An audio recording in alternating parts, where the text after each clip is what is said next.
Kicks long towards centre wing, but the kick is a poor one.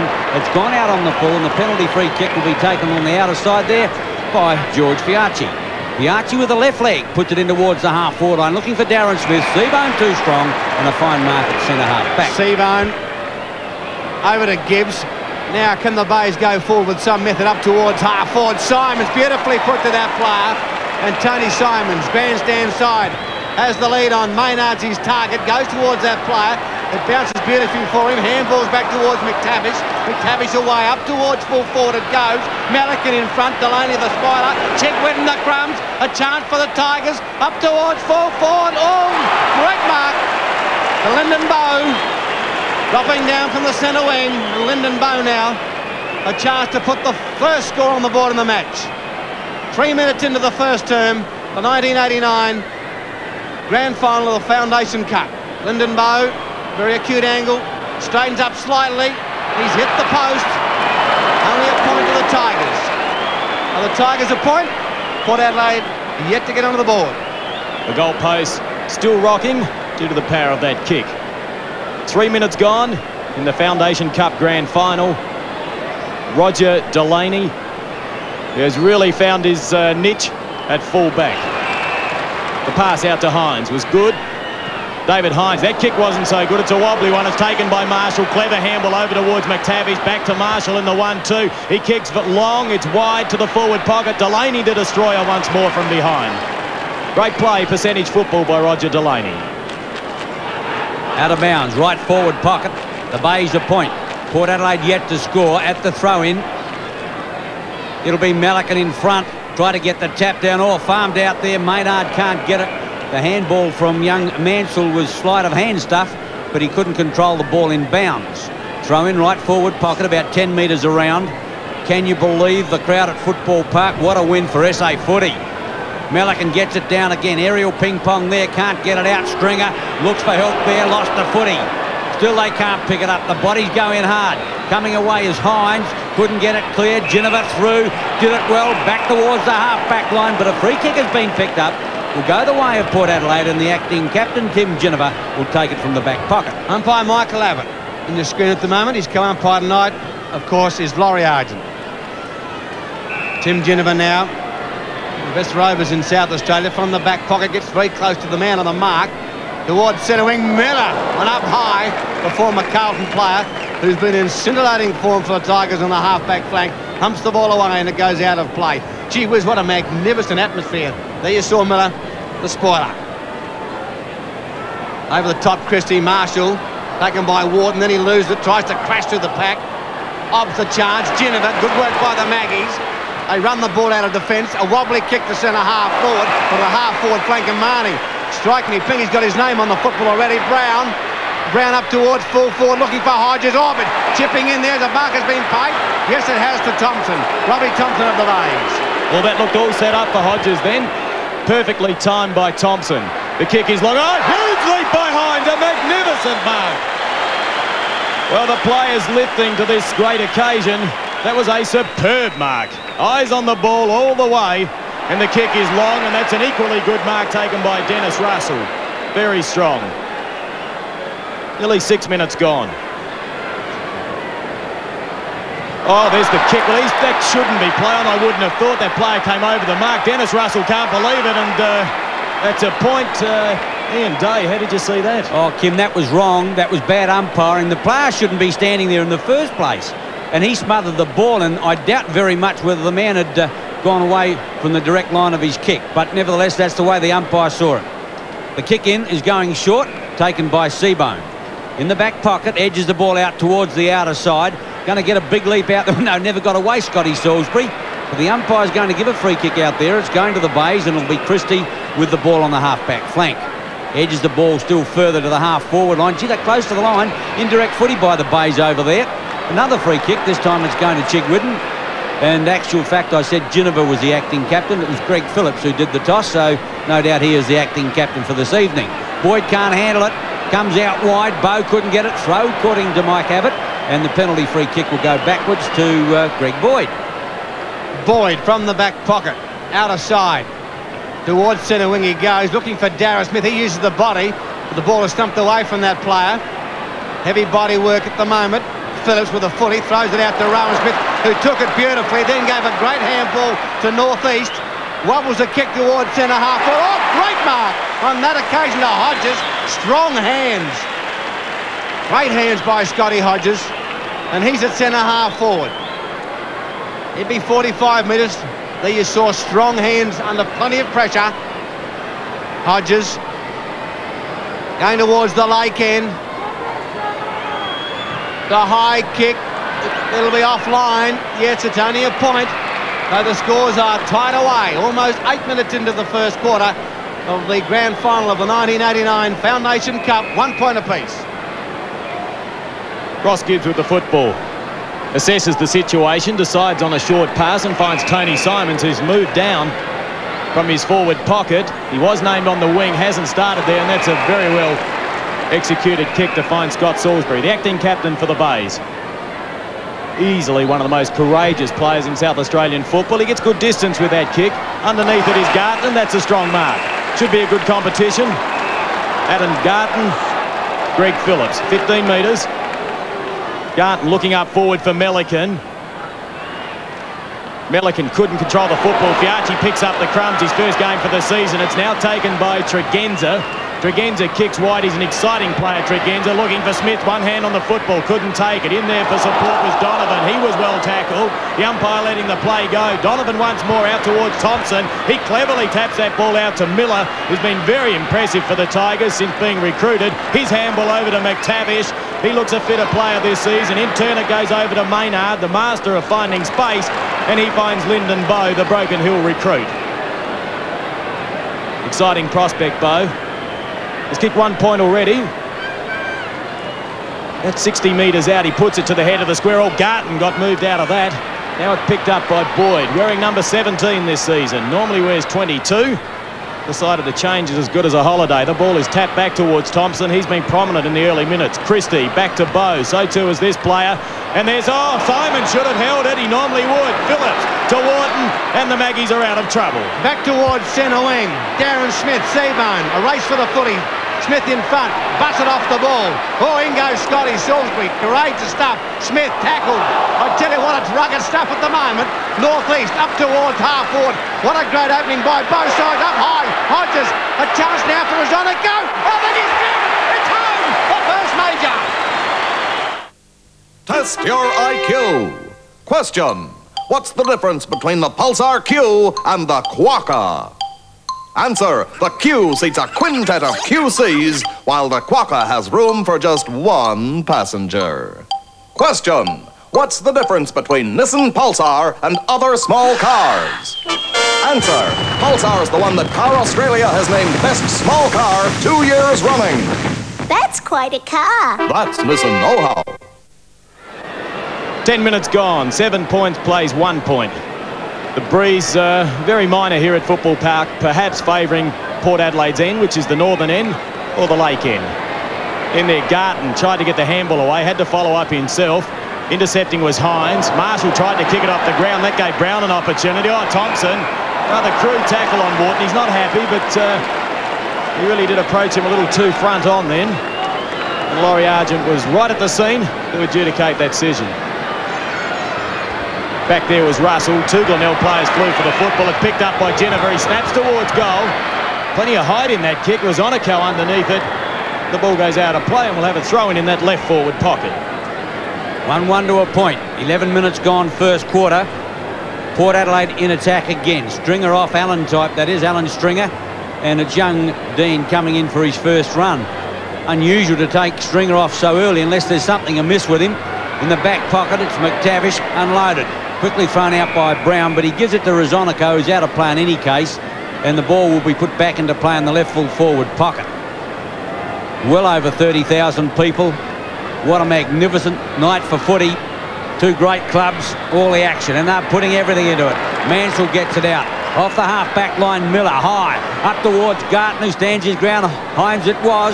Could get the ball out. Northeast at the bottom. Dean in. All forced out of play. And the throw-in will take place in a change gates. Oh, Daisy, you're right there. Both great clubs, great tradition. They don't like each other. There's no love lost between the two. It's a great start by both sides. Ball punched out of play again, right in front of the big crowd here at Footy Park. It's huge, it really is. And a super night for footy. With Port 1-1-7, the Tigers 1 point. McTavish appears to be playing in the middle for the Tigers. The ball thumped away. Brown, that's his opponent. Donovan, 32. Brown tackled to wobbly. Kick will go out of bounds on the full. And a free kick will be taken by Miller of the Bays. Good pressure by Darren Mansell. There's a lot of pace, so Brown is no slouch in that department. But Mansell kept him honest. Miller brings the ball back into play. Phillips back there, looking extremely solid in the thighs, Greg Phillips. The ball is tapped out to Maynard. He can't control it. In there is Brett Dean. Picked it up cleanly. The kick is high once more. Marnie has to sit underneath that. Oh, that's courageous. And that's crude. A high tag. Oh, no. Laurie Argent has called that play on. I can't believe it. Well, gee, he must have been dazed by the lights, I think. There's no other reason. Let's have a look at it again. Well, you know, the only thing I can say that Laurie Argent was obviously unsighted because the play only happened about 5 metres from him. And I can only think that the player who actually tackled high, his body must have covered the tackle on Marnie. Well, Marnie's lucky to still have a head. Yeah, well, maybe Laurie Argent mistook his head for the football. Well, maybe they look alike. I don't know. Not a bad statement, that one, Ian. The kick by Salisbury in towards the half-forward line. Oh, great courage there by Boyd. This fellow's playing extremely well in recent days in the back pocket. Farms it out now. Delaney will go for a run. No pressure. Short to northeast. Port Adelaide can go through their centre line. Northeast kicks long with number 3. Kick up towards Hodges. Can't get there. Off the fingers. Geneva smothered. They got a chance to clear. Through Salisbury up towards the half-forward line. And there it is. Oh, taken away by Wharton. Wharton now in turn kicks up towards the half-forward line. It was actual Foster who kicked it in. But in defence, for the Bays, it's Christie. Christie goes out wide. McTavish from the half-back flank towards centre wing, looking for Dean. He's got a break on Northeast, who started well on the half-back flank. Great stuff, Northeast. Terrific tackle. And he started superbly on that half-back line for the Magpies. Only youngster, 18 years of age. Kick number 4. Not the best-looking kick you've ever seen in your life, but he's a tiger. He really is. Thompson. Chance now for Maynard. Back towards centre wing. Garton's his target. He can't take the mark. Chick Whittenhall taken by Phillips. Strong body, then lose it. Backed up by George Fiarchi, playing his first league game tonight. Tregenza with the crumbs towards half forward. Bayes in the van here, and it's Peter Maynard. And down he goes. He'll get a 15-metre penalty kick. Well done, Peter. You've conned the umpire. Yes, he's a master, Peter Maynard, of making a situation look a lot worse than what it actually is. He does it well, and he's won the free kick. The kick to centre half forward, and there's a strong mark taken there by Wharton. He's opposed to David Marshall. Should be a battle royal on the wing. Wharton changes his mind, comes back out towards Geneva, who's found some space. Support provided by Boyd, that's ignored. Geneva decides to go it alone, puts himself on his left boot. The kick is Hodges in the middle of the pack. Set himself well, couldn't take it. Over the top of his Marnie, tapped it out to Rosonico. Great handball, tremendous vision to Smith. He lines up the goal, the umpire moves, but it's through. Port Adelaide have kicked the second. Well done, Darren Smith. The Maggies, 2-1. Sing you a song about 4 easy ways to cut down on the fat in your meals every day. Watch closely now. Cut the spread on the bread, forget the dough when you cook. Switch to low fat instead and take the skin off the junk. So easy, let's hear it again. Cut the spread on the bread, forget the dough when you cook. Switch to low fat instead and take the skin off the junk. Cut the spread on the bread, forget the dough when you cook. Switch to low. 2-2 to a point in the Foundation Cup. Foster sends Port Adelaide into attack again. Marnie gets it out wide. Here's a chance to Glenelg, puts it on its way, and Port Adelaide has got another one. Brilliantly done. First to Tregenza. 3-1 to 1 point on Nine's Wide World of Sports. 12 o'clock Sunday. It's a first for me. 300 million people will witness the greatest two-world show on Earth. It's a first for Channel 9. The stage is set. The countdown has begun. History is about to be made. It's a first for Australia. 12 o'clock Sunday, Channel 9's Wide World of Sports takes you to Phillip Island for the first time ever. This is one race I want to win. The 1989 Swan Premium Australian Motorcycle Grand Prix. Back in the centre. Great start by the Maggies of this 1989 Grand Final of the Foundation Cup. Down it goes, Tregenza. Started superbly on the wing. Out towards Marnie. He's been a real thorn in Glenelg's side at the moment. A chance to put Adelaide again. Take your pick. Obst to Brown. Around his body. Back towards centre half forward. Rummer Smith puts out a play. But a great courageous mark by Seabone. Going the same way as the footy. A wobbly old kick, but he'll find his man, and that's McTavish. Now he's got a break. Can the Bay set up some sort of movement out of defence? Goes short to Chickwidden. Chickwidden marks in the centre of the ground. A little blonde-headed rover. Up towards half forward. Phillips is under the ball here, and Phillips takes the relieving mark at the half-back flank. Greg Phillips plays on with a handball out to Fiachi. They certainly work it out in defence extremely well. The back of the pack is Marshall, couldn't control the football. Chickwidden stood his ground and was rewarded with the crumbs. His kick is high. Greg Phillips back there and takes an uncontested mark. He's a solid man. It's a big handball out to Delaney. Gee, they managed to get loose players in defence consistently as the ball goes out towards Andrew Obbs. He shows a good turn of speed, spears out a pass and finds Darren Smith. Thought about using Ginniver, decides to kick it out to the pocket, and he's found Razonica. Well, he had 15 metres on his opponent, and we believe his opponent to be Robert Miller. 3-2, plays 1 point. We've had 18.5 minutes of this first term. Kick number 2, and it's a pretty good kick. Port Adelaide 4-2, Glenelg 1 point. Rick, this Unity Bonds brochure's interesting. Have you read it? Oh, yes, they're all the same. Did you know that Manchester Unity Hibernian is the largest friendly society in the state? Oh, yes. There are no upfront fees to pay. Did you pay any when you invested our money? Not really. And there's absolutely no risk. Is our money safe? Don't worry. Tax-free Unity bonds. The difference is as plain as the nose on your face. You didn't know any of that, did you? Some confusion over the score at Football Park. We believe that Hodges' first kick for goal, which turned out to be a point in any case, was disallowed. So we think it might be 4-1 to 1 point, but we'll keep you posted on that later. And the ball goes out of play on the outer side. 19 minutes gone, 19.5 minutes gone in the first quarter. The grand final of the Foundation Cup. And of course, the first 2 quarters, 21 minutes. Chigwidden gets it out. Here's a chance. Maynard, McTavish around the corner up towards full forward. Up to Malakan. I think he's got it. No, can't quite. Mansell. Here's a chance. Simons gets the set and the Bays have got one.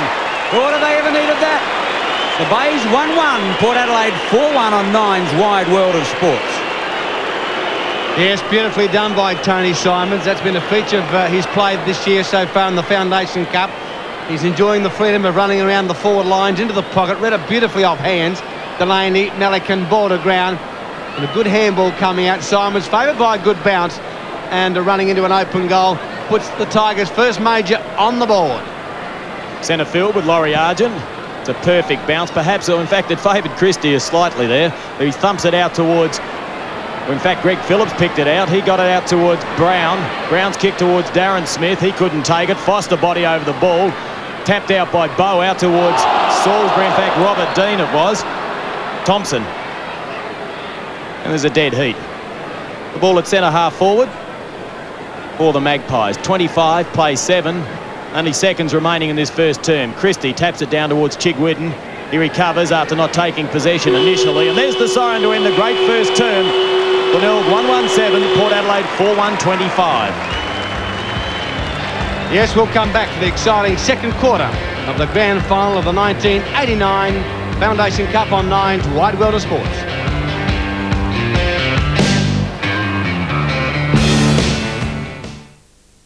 Come weekends, the pressure doesn't let up around here. They still expect to be fed, and I still expect a complete news service. National 9 News.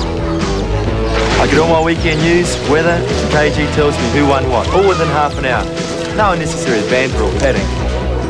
John Riddell, Georgina Allen and Ken Cunningham. Together at weekends on National 9 News at 6. That's what we want. That's what I want. Dreaming of a Western girl.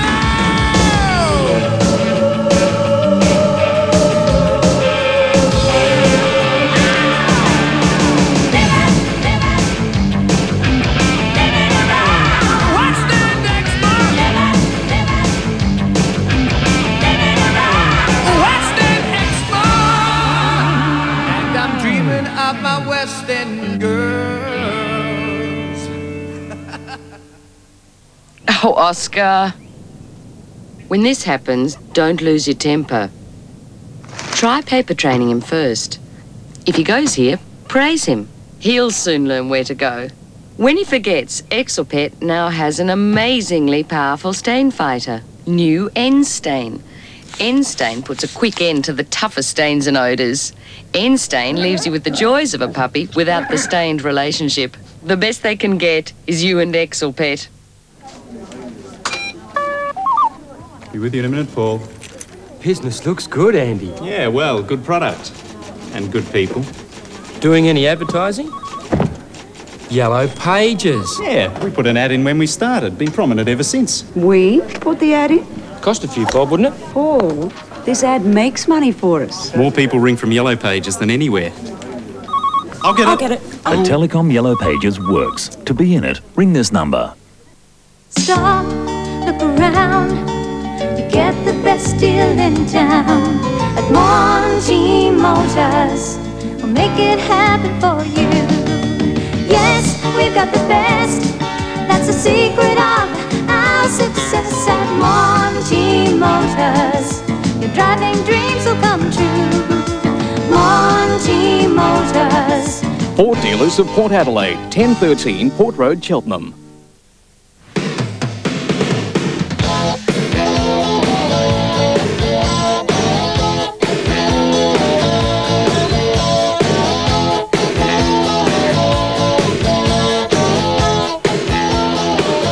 Welcome back to Footy Park, and there's the scoreline at the end of the first quarter.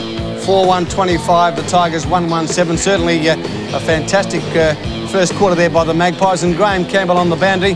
Their tackling, Port Adelaide's tackling and use of the ball, Graham, I thought was a lot better than the Bays. Well, Ken, there's no question, a super start by Port Adelaide. I think the first 5 minutes was null and void, but after that, Port, with a better understanding in their backline, I believe, gave their forwards more chances than the Bays were able to create for their own people. I thought Rosonico, after being held perhaps early by Miller, came into the game and did one or two useful things on the half-forward. I think he's kicked 2 goals. That's right, and he gave a hand pass out to Darren Smith, Ken, who's got another goal for Port Adelaide. Port are very sharp, but I must add that they did have a 2-goal breeze that quarter, in my humble opinion.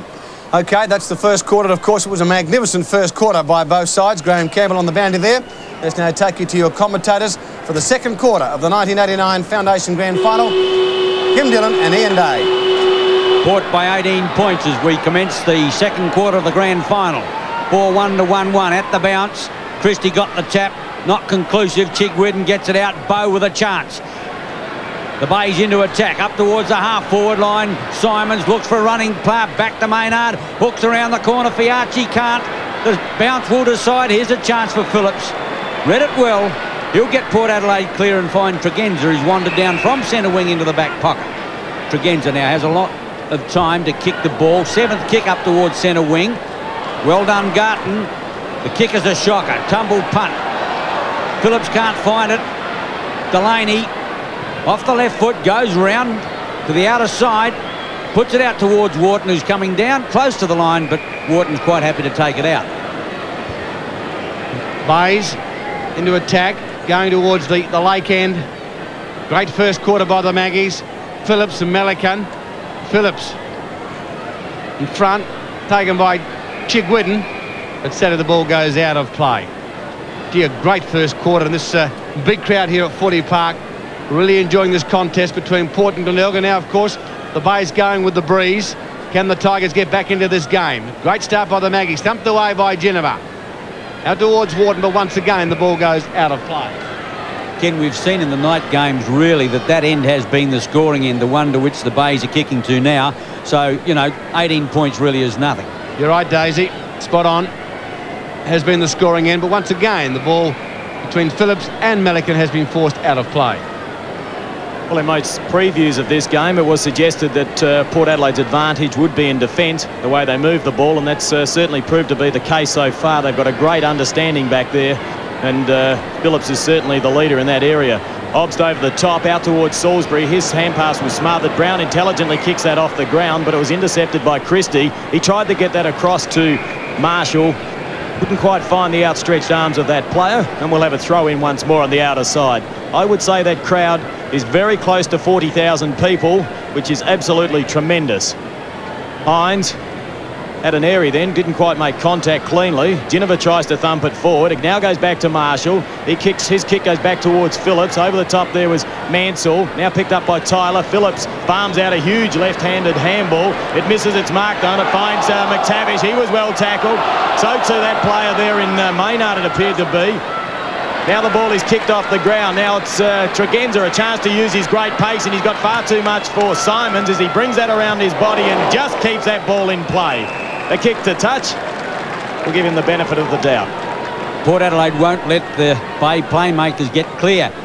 Their tackling has been brilliant. Not the Bays have been any slouches at it, really, but Port Adelaide they've got so many playmakers, the Bays, they've just got to be kept in check. Bow with a chance.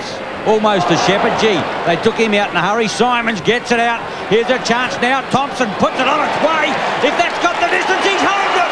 Brilliantly done. The second goal to the Bays. Test your IQ. Question. What's the difference between the Pulsar Q and the Quarian? Hello. Answer. The Quarian is not backed by a 2-year or 40,000-kilometer no-cost warranty. Question. What's the difference between Nissan Pulsar and other small cars? Answer. Pulsar is the one that Car Australia has named Best Small Car 2 years running. That's quite a car. That's Nissan know-how. Welcome back to Footy Park. The bounce down. Ops with the footy. Out wide. A chance now for the Magpies through Brown. Has a bounce. Runs through half forward. Has his second bounce. Kick number 7 coming up for Brown. Strike me. Bacon through. What a goal. That's his first. And a great reply by the Maggies.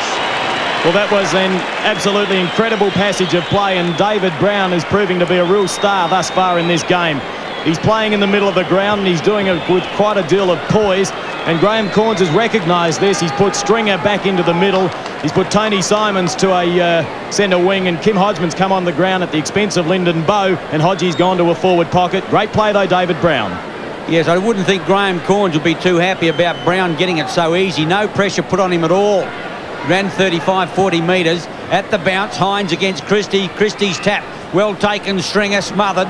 Back in defence, Obbs gets it out wide. Here's a chance, Tregenza. All he needs is a sit. He's got it over the half-forward line. Out comes Hodges, getting under it. It's Foster, but the umpire says it will be out of bounds in the right full forward pocket, and the throw in about 25, 30 metres around. Studley, not looking all that anxious. Just wondering what he can do to get back that 18-point deficit he's got at the moment. Smith against Christie. Coming out with the ball is Marnie, or chips out a pass to Brown. That's brilliantly done. Oh, gee, had to be spot on then. Brown an extra play on.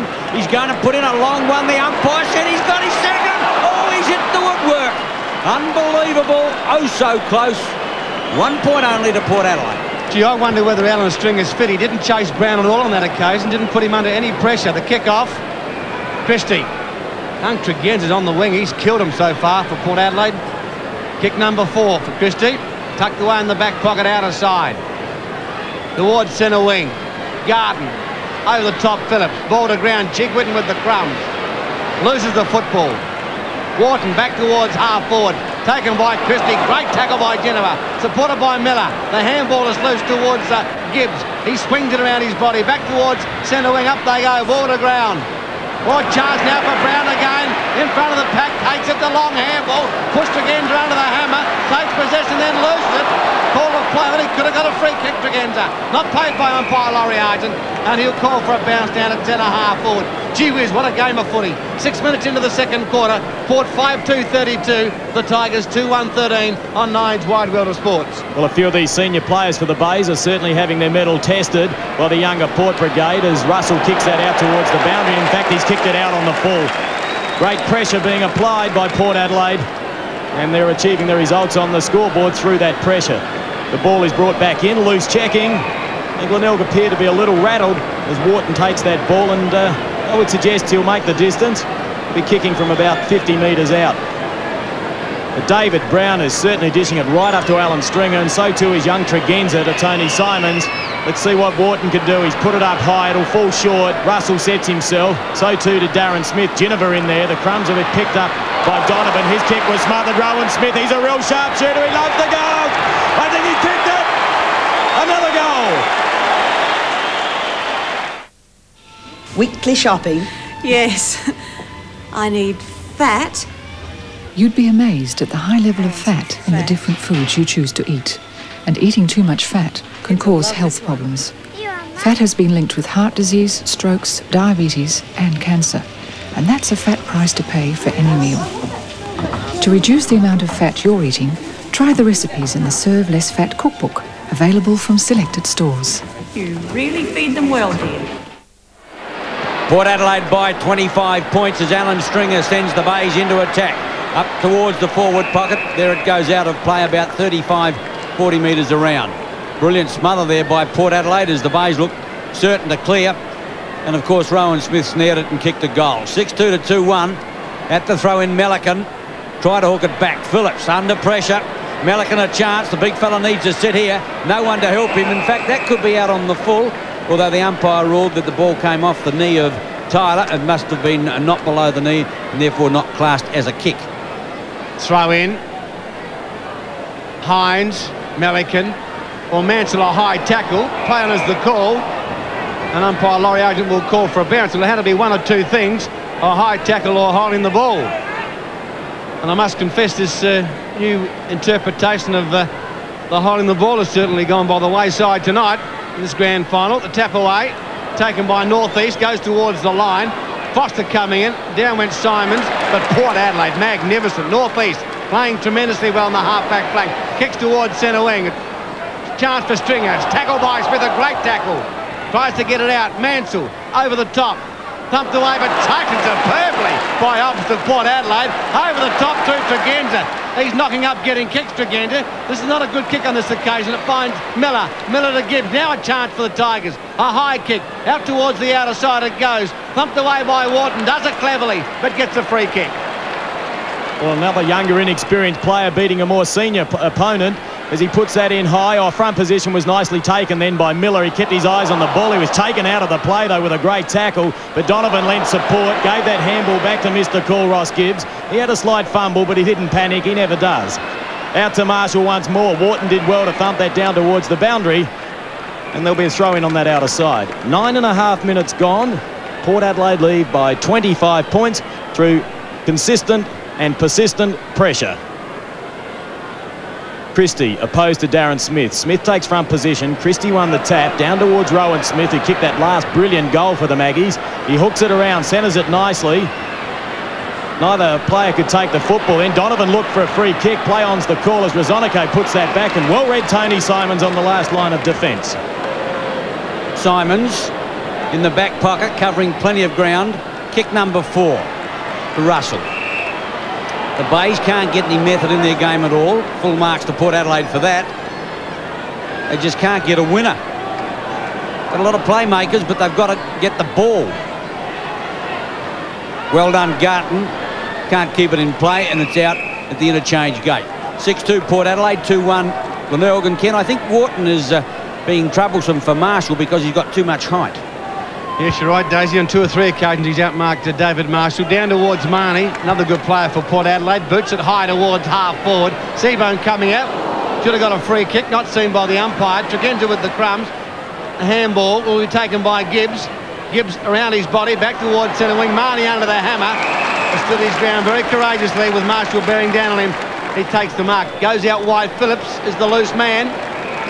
Beautifully put kick by Marnie. Geez, a big man, this fella. Fair dinkum, fancy him sitting on you. You wouldn't get up for a month to Sunday. Kick number 4 and also 6 handballs. He's been an effective player. Hodges went up high. Thompson with the crumbs. Goes the way of Russell. Gee whiz, that's a dangerous kick, but he's done it well. And goes out wide, and Simons. That could have gone anywhere. And they've made changes, Glenelg once more. They've changed the wing and the wing players, and I tell you what, they had to. So Marshall is now on Tregenza, and Tony Simons is on Wharton as Simons brings the ball back towards Gibbs, starting to come into the play more prominently in this second quarter. Kick number 7, 12 minutes gone. The mark's been taken by Marshall, so that move plays off immediately as Marshall drives it in long. Delaney at the back of the pack. The spoiler was Melican. The ball comes down towards number 4 for the other side in Fiachi. One of the tallest men on the ground punched that down. One of the smaller men in Fiachi. Throw in left forward pocket at the Lake End. 12 minutes gone, second quarter. at the throw-in. Big thump away there by Hines. Northeast wobbles the ball back up towards centre wing. Seabohm through, joined by Alan Stringer. Looks for the free kick and wins it. Too far out. Still about 60, 70 metres out. He's going to give a chance now out wide. Here's a chance for Melican. Oh, he's absolutely swallowed. Simons is there. But the umpire said a free kick is going to the man in front, and Adam Garton, in actual fact. And Garton gets a free 45 metres out right in front. Wind assisted. Normally a good kicker of the football. You remember before he left to go to the VFL, the lad kicked quite a few goals. You can see the push was obvious in the grand final, in the final series. That's a magnificent kick, and he has got it beautifully. In a city where desire knows no limits. Nice. Richard Gere and Kim Basinger. What's this going to cost? Cold-blooded murder brought them together. We come from a society in which it's very pleasurable to be a man. Passion keeps them there. I want to know what happened. She's been sold to the killer. He's determined to get more than revenge. The man is dangerously unstable. He has no business being a police officer. I don't care about you! No Mercy premieres Sunday, 8:30 on 9. Down goes the bounce. Taken by Maynard. His kick finds McTavish. On the forward side of centre. Took a long while to get the ball on. Kick number 6 up towards full forward. It goes. Fiachi with the sit. Mark not paid. Ball to ground. The Bay players sit on top of him. Oh, strike me, Pete. Well, that's the first one tonight. About 5 Bay players held him. You saw it happen right in front of your eyes. Fiachi didn't take the mark, held the football, and about 5 grabbed him. He had no chance in the wide world of getting rid of that ball. Free kick to Hodgman. It's home. This month, your Nissan dealer is turning up the heat by giving you hot deals on any new Nissan. Hot deals on Skyline. Hot deals on Pulsar. Hot deals on all new Nissans. Buy any new Pulsar or Vector and get $1,000 worth of accessories, including alloy sports wheels, auto theft alarm, and more, free. And every new Nissan comes with a 2-year, 40,000-kilometer warranty. Your Nissan dealer's hot deals are turning up the heat. But hurry, offer ends May 31st. At the 15-minute mark of this second quarter, it's Glenelg 25 points to Port Adelaide 38. Melican wins the tap, having his first run on the ball for the evening. Salisbury in there, couldn't take it. Melican gets a handball. It's a good one out towards Maynard. Maynard thought about a handball in return, decided to drive it long. Back there, Christie, up high, Delaney. Where's the Crummers? Tig Whittam there, tried to tap the ball out. Taken by Northeast, who had had to be close to best on ground so far in this game. The youngsters played a superb game, and that ball beats McTavish for pace. And we'll have a throw in on the left forward flank, northern end at Football Park. The action on 9's Wide World of Sport. I'd throw in Tregenza there, Kim, not disagreeing with on Northeast, but Tregenza's had a marvellous match at centre wing. Bounce down on the half-forward left flank for the Bays. Ball 1-6-2 they trail, but they're starting to work the ball clear now, getting a little bit more method into the game. It's pretty hard to keep pressure on the Bays for a whole game. So as they can't get their method moving, umpire will ball it up, still on the half-forward line. I agree with you, Daisy. There are signs of this second quarter. The Bays are getting that ball out of the square and starting to get back right into this game. Down goes the bounce. A free kick, which way will it go? It'll go the way of the Bays. And the Port supporters don't like it one little bit. Both sides having 5 free kicks in this second quarter. That's a free kick to Hodgie. Oh, doesn't like it either. David Brown and Hodgie. Like father and son there. No harm done. Ken, if I could just say, Kimmy Hodgman was just as cheeky in his younger days. Probably cheekier, Kimbo, that's for sure. Hodgie, he's booted 1. Chance to boot his second. He's about 45 to 50 metres. He's going to give it a ride. It's on its way. The accuracy is there. The distance. Oh, it's home! That's his second. Great goal to Kim Hodgman. Well, Kim Hodgman was extremely direct and purposeful with that kick, and as Ken called it, he was going to give it a ride.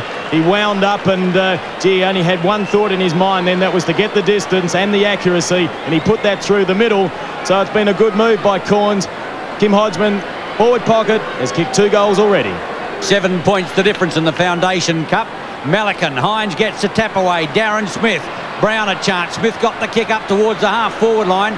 Harrison having his first run for the evening, and the umpire sorts out a free kick for Port Adelaide, and he gets a Bronx cheer. Brownie, that's the umpire who got the Bronx cheer, not Brown. Up towards full forward, Russell couldn't. Leading in the race is Jennifer at the bottom of the pack. He's got to get it out.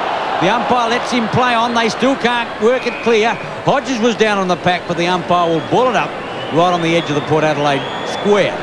6-2 to 5-1, only 7 points difference. 18 minutes gone, second quarter. 65,000 up for grabs, 40,000 for the winner, 25 for the second place getter. Maynard got it from Miller. High now towards the half back line. Phillips in front, solid mark. And as Ken said, he's got thighs like tree trunks. Over towards Fiacci, towards centre half forward it goes. Clash of bodies. Gibbs working hard. Darren Smith's in there, but umpire Laurie Argent will call for a bounce down centre half forward for the Maggies. And I get the feeling that the Bays are starting to take the ascendancy in the ruck duels too. Melican getting his hands up forward and Christie in the middle. Smith, Melican. Obbs coming through the pack, then loses the football. Goes to Thompson, to Melican. Back to Simons to Melican. Oh, slopping on the Stringer, who's just come on the ground. Gee, that was very, very ordinary stuff by Stringer, who's just come onto the ground. Should have taken the mark, then took a month to Sunday to get rid of it. And Hodgman the tackler. So Hodgie again, in the action since coming on the ground. 7 points the difference. Almost 19 minutes into the second quarter. Hodgie going back, taking plenty of time. A long kick, it's a spiral punt kick up towards full forward it goes. Over the top, Stringer to Thwiler. Mansell chased by Fiacci.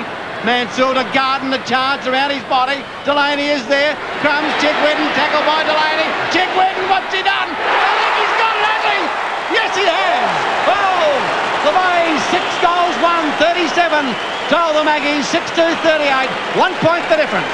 Well, there's a lesson in endeavour and persistency. Chigwedden was over the top of the football. He had to get around an opponent. He kept his eyes on the ball and his body over the top of it. Knew where the goals were, and unfortunately Greg Boyd, he thought he had the goal square covered, but he just couldn't touch that football. The crowd getting their money's worth in the Foundation Cup final at the bounce. Stringer, Melican over the top. Obbs on the left leg out towards the outer side. Well read there by Thompson. Good tackle, Harrison holding the ball a little quick, but Harrison gets it at centre half. No, out at centre wing. To send the Port Adelaide team into attack. Starting just to drag a little. Puts it in long up towards Darren Smith. Miller up over the top, and the umpire has paid the mark. Never ever looked like missing it, although I don't think he got it down to the ground. Gibbs floats one high up towards centre. Fiacci out in front. Took it a little casually. Tregenza again. Good tackle. Lost the footy. Now northeast. The running player on the outer side now. Is Obbs. Obbs boots it in high up towards Hodges. Gets the leap away. And he's got it. You think Port Adelaide ever need a goal right now? Scotty Hodges, 25, 30 metres out in front. There it is in replay. Took 2 grabs, but he's got it and a chance to kick Port Adelaide clear again. Scott Hodges kicked the point early in the game. 30 metres out into the breeze. Certainly gave that one a ride. He didn't pull his kick, but I think he's only just scored. That's his second point. And Port Adelaide move now to a 2-point lead. And there's the siren to end the first half here of Football Park. The grand final of 1989 in the Foundation Cup. A great game of footy with Port Adelaide 6-3-39. 2 points in front of the Tigers. 6-1-37. You're watching live footy on Nine's Wide World of Sports. On Eye on Australia next week, that fish called Wonder Woman Jamie Lee Curtis and a frank admission about drugs and her famous dad Tony. Were you angry with him when he was doing drugs? It wasn't his fault. He's not a bad man. And fashion blunders, how you can change those mistakes and save money at the same time. Also, you'll meet the world's fastest drummer. That's next week, Eye on Australia, 5:30, Channel 9. Buy a new bed from Sleepy Hollow and the rest is easy. You'll get the best bed at the best possible price, and they'll even take away your old backbreaker. Plus, this month, Sleepy Hollow will give you at least $100 trade-in for your old bed on a new ensemble. You know who lets you choose from all the best brands. You know who gives you interest-free terms on the best betting values in town. With prices like these with your trade-in, you could save even more. Ooh. Sleepy Hollow, Grenfell Street City, Valley View and Clovelly Park. G'day, Dad. What's it on? Oh, bits and pieces. What's on your mind? Oh, nothing much. Well, sort of. I saw something yesterday I reckon we should have a look at. Uh-huh. Oh, she's hardly done any Ks, not a scratch on her. She got seat covers. What's a car, I'll get her. Oh, yeah. I reckon it'd be a good investment. Mum could drive it sometimes. I could pick Jen up from school. It'd come in handy when your car breaks down. It's only £200. And Simco's a really good make. It's got good tyres. It's even got a radio. Sorry. Yeah, I hear what you're saying. Yeah? Well, how do we get the money? Well, son, you better start saving. I'll do for you what my dad did for me. Yeah? Yeah. He taught me how to save. Save? That'll take forever. No, it won't. Hey, I promise you, they won't run out of cars. Saving. Remember it? It's still the smartest way your bank can help you with your dreams.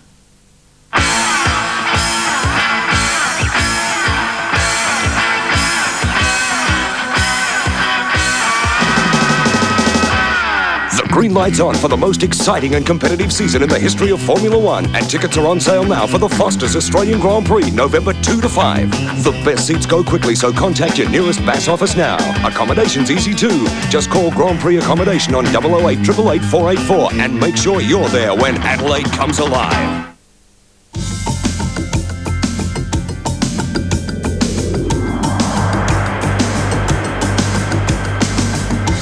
Welcome back to Football Park. Well, certainly a magnificent game at half-time with Port Adelaide in front by 2 points. Certainly a scintillating first half in front of a very big crowd. Joining me now, of course, is the General Manager of the SANFL, Mr. Lee Wicker. Lee, you've been delighted with the crowd. Yes, Ken, we believe there's approximately 30,000 here, which is marvellous for a pre-season competition, and it's indicative of the support of the South Australian public. And so many kids too. It's unbelievable, the kiddies here. Look at that. Well, I think that's what football's all about, Ken, and it's the whole community base, and that's something the league's been very mindful of in recent years, and promotion within the community, and it's been supported tonight. Lee, of course, the SANFL and Channel 9 will create history this year by telecasting live the first 5 Monday night games.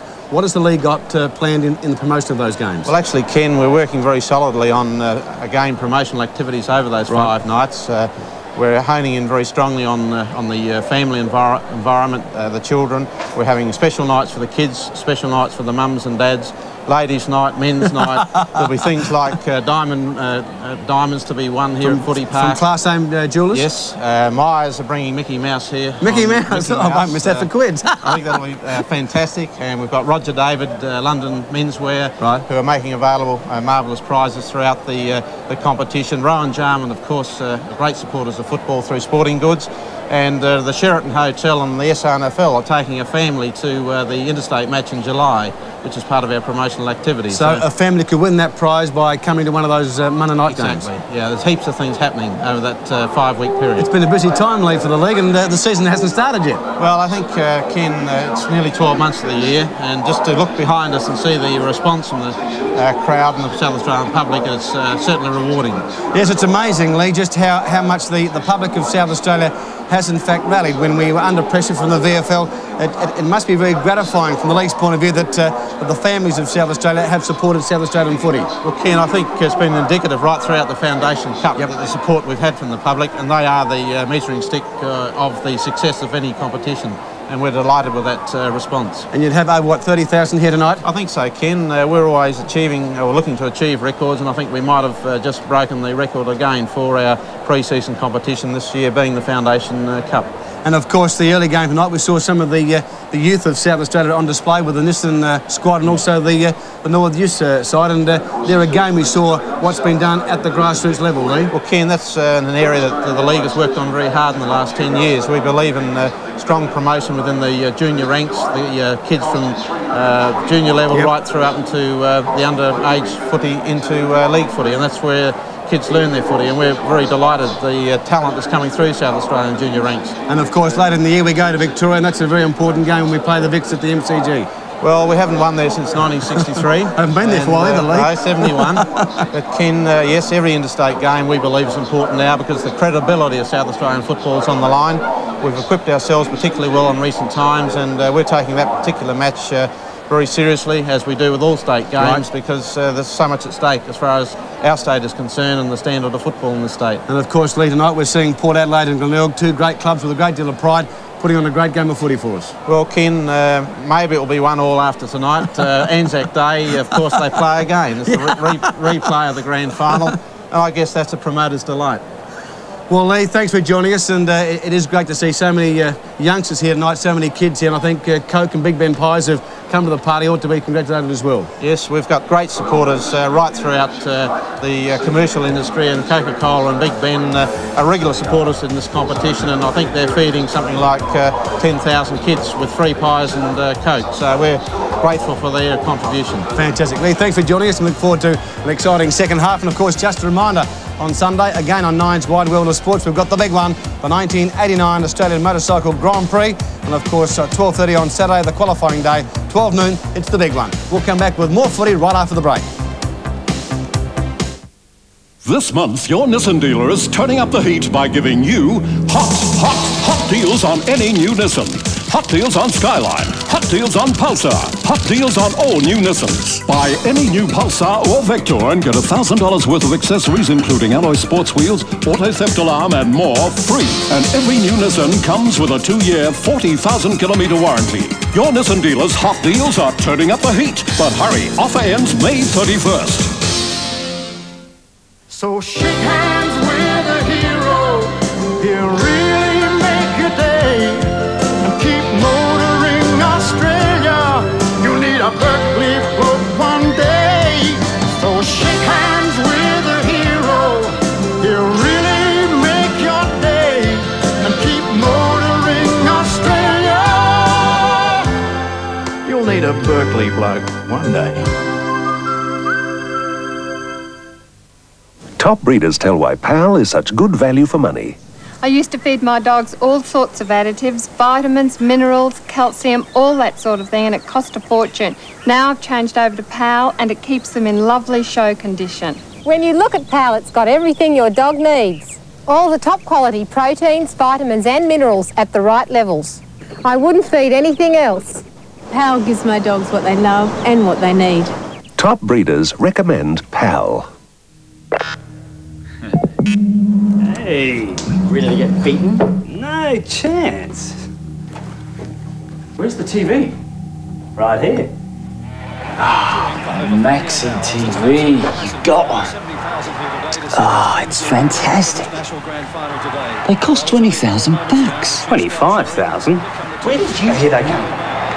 Oh, I've been investing with that MLC crowd. Investing? I thought they were an insurance company. Collected my 10-year payout last week. Didn't pay any tax. No tax? No, MLC paid it. Oh, it makes a big difference. MLC? Are they safe? Am I a gambler?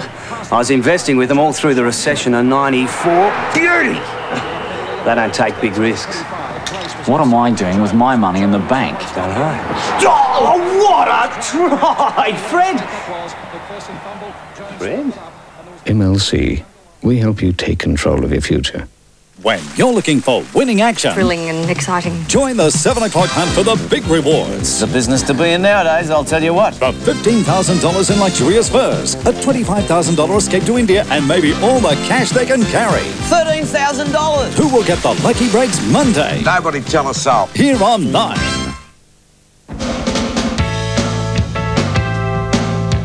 Welcome back to Football Park, and of course there you see the half-time score with Port Adelaide in front by 2 points, 39 points playing 37, and certainly a very, very entertaining first half here in the 1989 Foundation Cup Grand Final. With me now, Kim Dillon. Kim, in that second quarter, I felt that Glenelg started to get their composure back, and they started to win the ball in the rucks, out of the centre, and also at the bounce downs. They certainly did. They gained a great advantage in the ruck division. It was something like 24 hit-outs to 13, and Hines has really got the job ahead of him at the moment, just jumping in against that consistent height of Christie and Melican. But I agree with you 100%. When they started winning the rucks, the game certainly turned around. And also the move of Hodgman coming onto the ground in that forward pocket, booted 2 goals in that second quarter. He was a bit of a thorn in Port Adelaide's side there. He was. There's no questioning the class, and he's just a champion, Kimmy Hodgman. He really is. And I felt that he could have even gone straight onto the ball because they weren't taking the ball out of centre. But Graham Corn's move was vindicated. Hodgman scored 2 goals, and you can't do much more than that in a quarter of football. No, in the first quarter, I thought Rosonico, after a slow start, but late in that first quarter, started to take control of his half-forward flank, Rosonico. He did. He certainly was well on top of Miller. You can see Miller giving pursuit there, or chasing, but Rosonico managed to get the football to his boot, and it was a great goal. And of course, the Port Adelaide supporters haven't been too keen on the men in white tonight, Kimber. They've shouted out a few times, particularly the free kick that I thought Marnie should have got in front of the grandstand.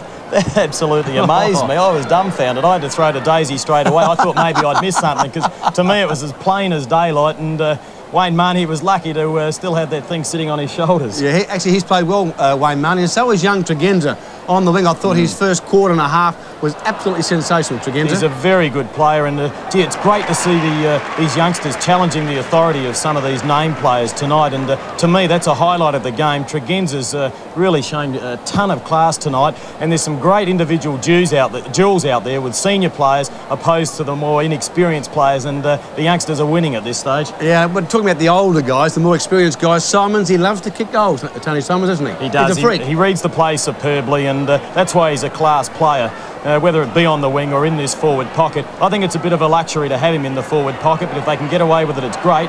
But tonight they've had to move him back to the wing, but you can see him lurking there. He assessed the situation, read it perfectly, and was rewarded with a pretty easy goal. It's amazing. We saw Paul Weston, of course, kick the winning goal for Nord last weekend, and of course we've seen Robbie Thompson come down from the half-back flank for the Bays and also beat a very important goal for the Bays. Exactly, Ken. If you're disciplined, you often get rewarded like this. He followed his man down the ground, and that allowed him to get into the play, and he kicked a very long goal.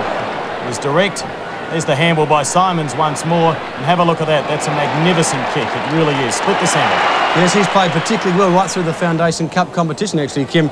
Robbie Thompson and also Miller on the other half-back flank. So it's been a pretty good performance by those two youngsters for the Bays. Yes, Miller's a very good recruit. He came over here with a minimum of fuss, but he's certainly done all his talking on the football field. Well, the second half's going to be a beauty, if any indication that first half is any good.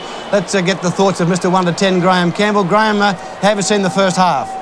Well, firstly, Ken, it was all Port Adelaide the first quarter, obviously, 4 goals to 1. And midway through that second quarter, it looked like a procession. Port were doing it easy. Then Glenelg found that character I speak about in football teams. Just when it looks dark and glum, all of a sudden somebody sparks them off. That somebody was Kim Hodgman, obviously. 2 magnificent 50-metre goals. It just made the difference, didn't it? Well, it does, Graham, and we do welcome our viewers from SES Mount Gambier, SES 8 Mount Gambier. Lovely to have you along. And Graham, how do you see the second half? I know it's a tight game, but do you think the Bays can go on with that second quarter? What can I say? I picked Port to win this. Put me on the spot, Ken. But look, I did say to you at quarter time, Glenelg had the use of what I consider a 2-goal breeze. They certainly made the most of it halfway through the quarter, and they've really taken over this match. But Port have got the win this quarter, folks, so don't walk away from that set thinking Glenelg have got this game tied up. I think Port can come back, Ken, and probably win by, I'll say 1 to 10 now. Things haven't changed, Kim, have they? He's an absolute... You're a burglar, Campbell. OK, we'll come back with more footy right after the break.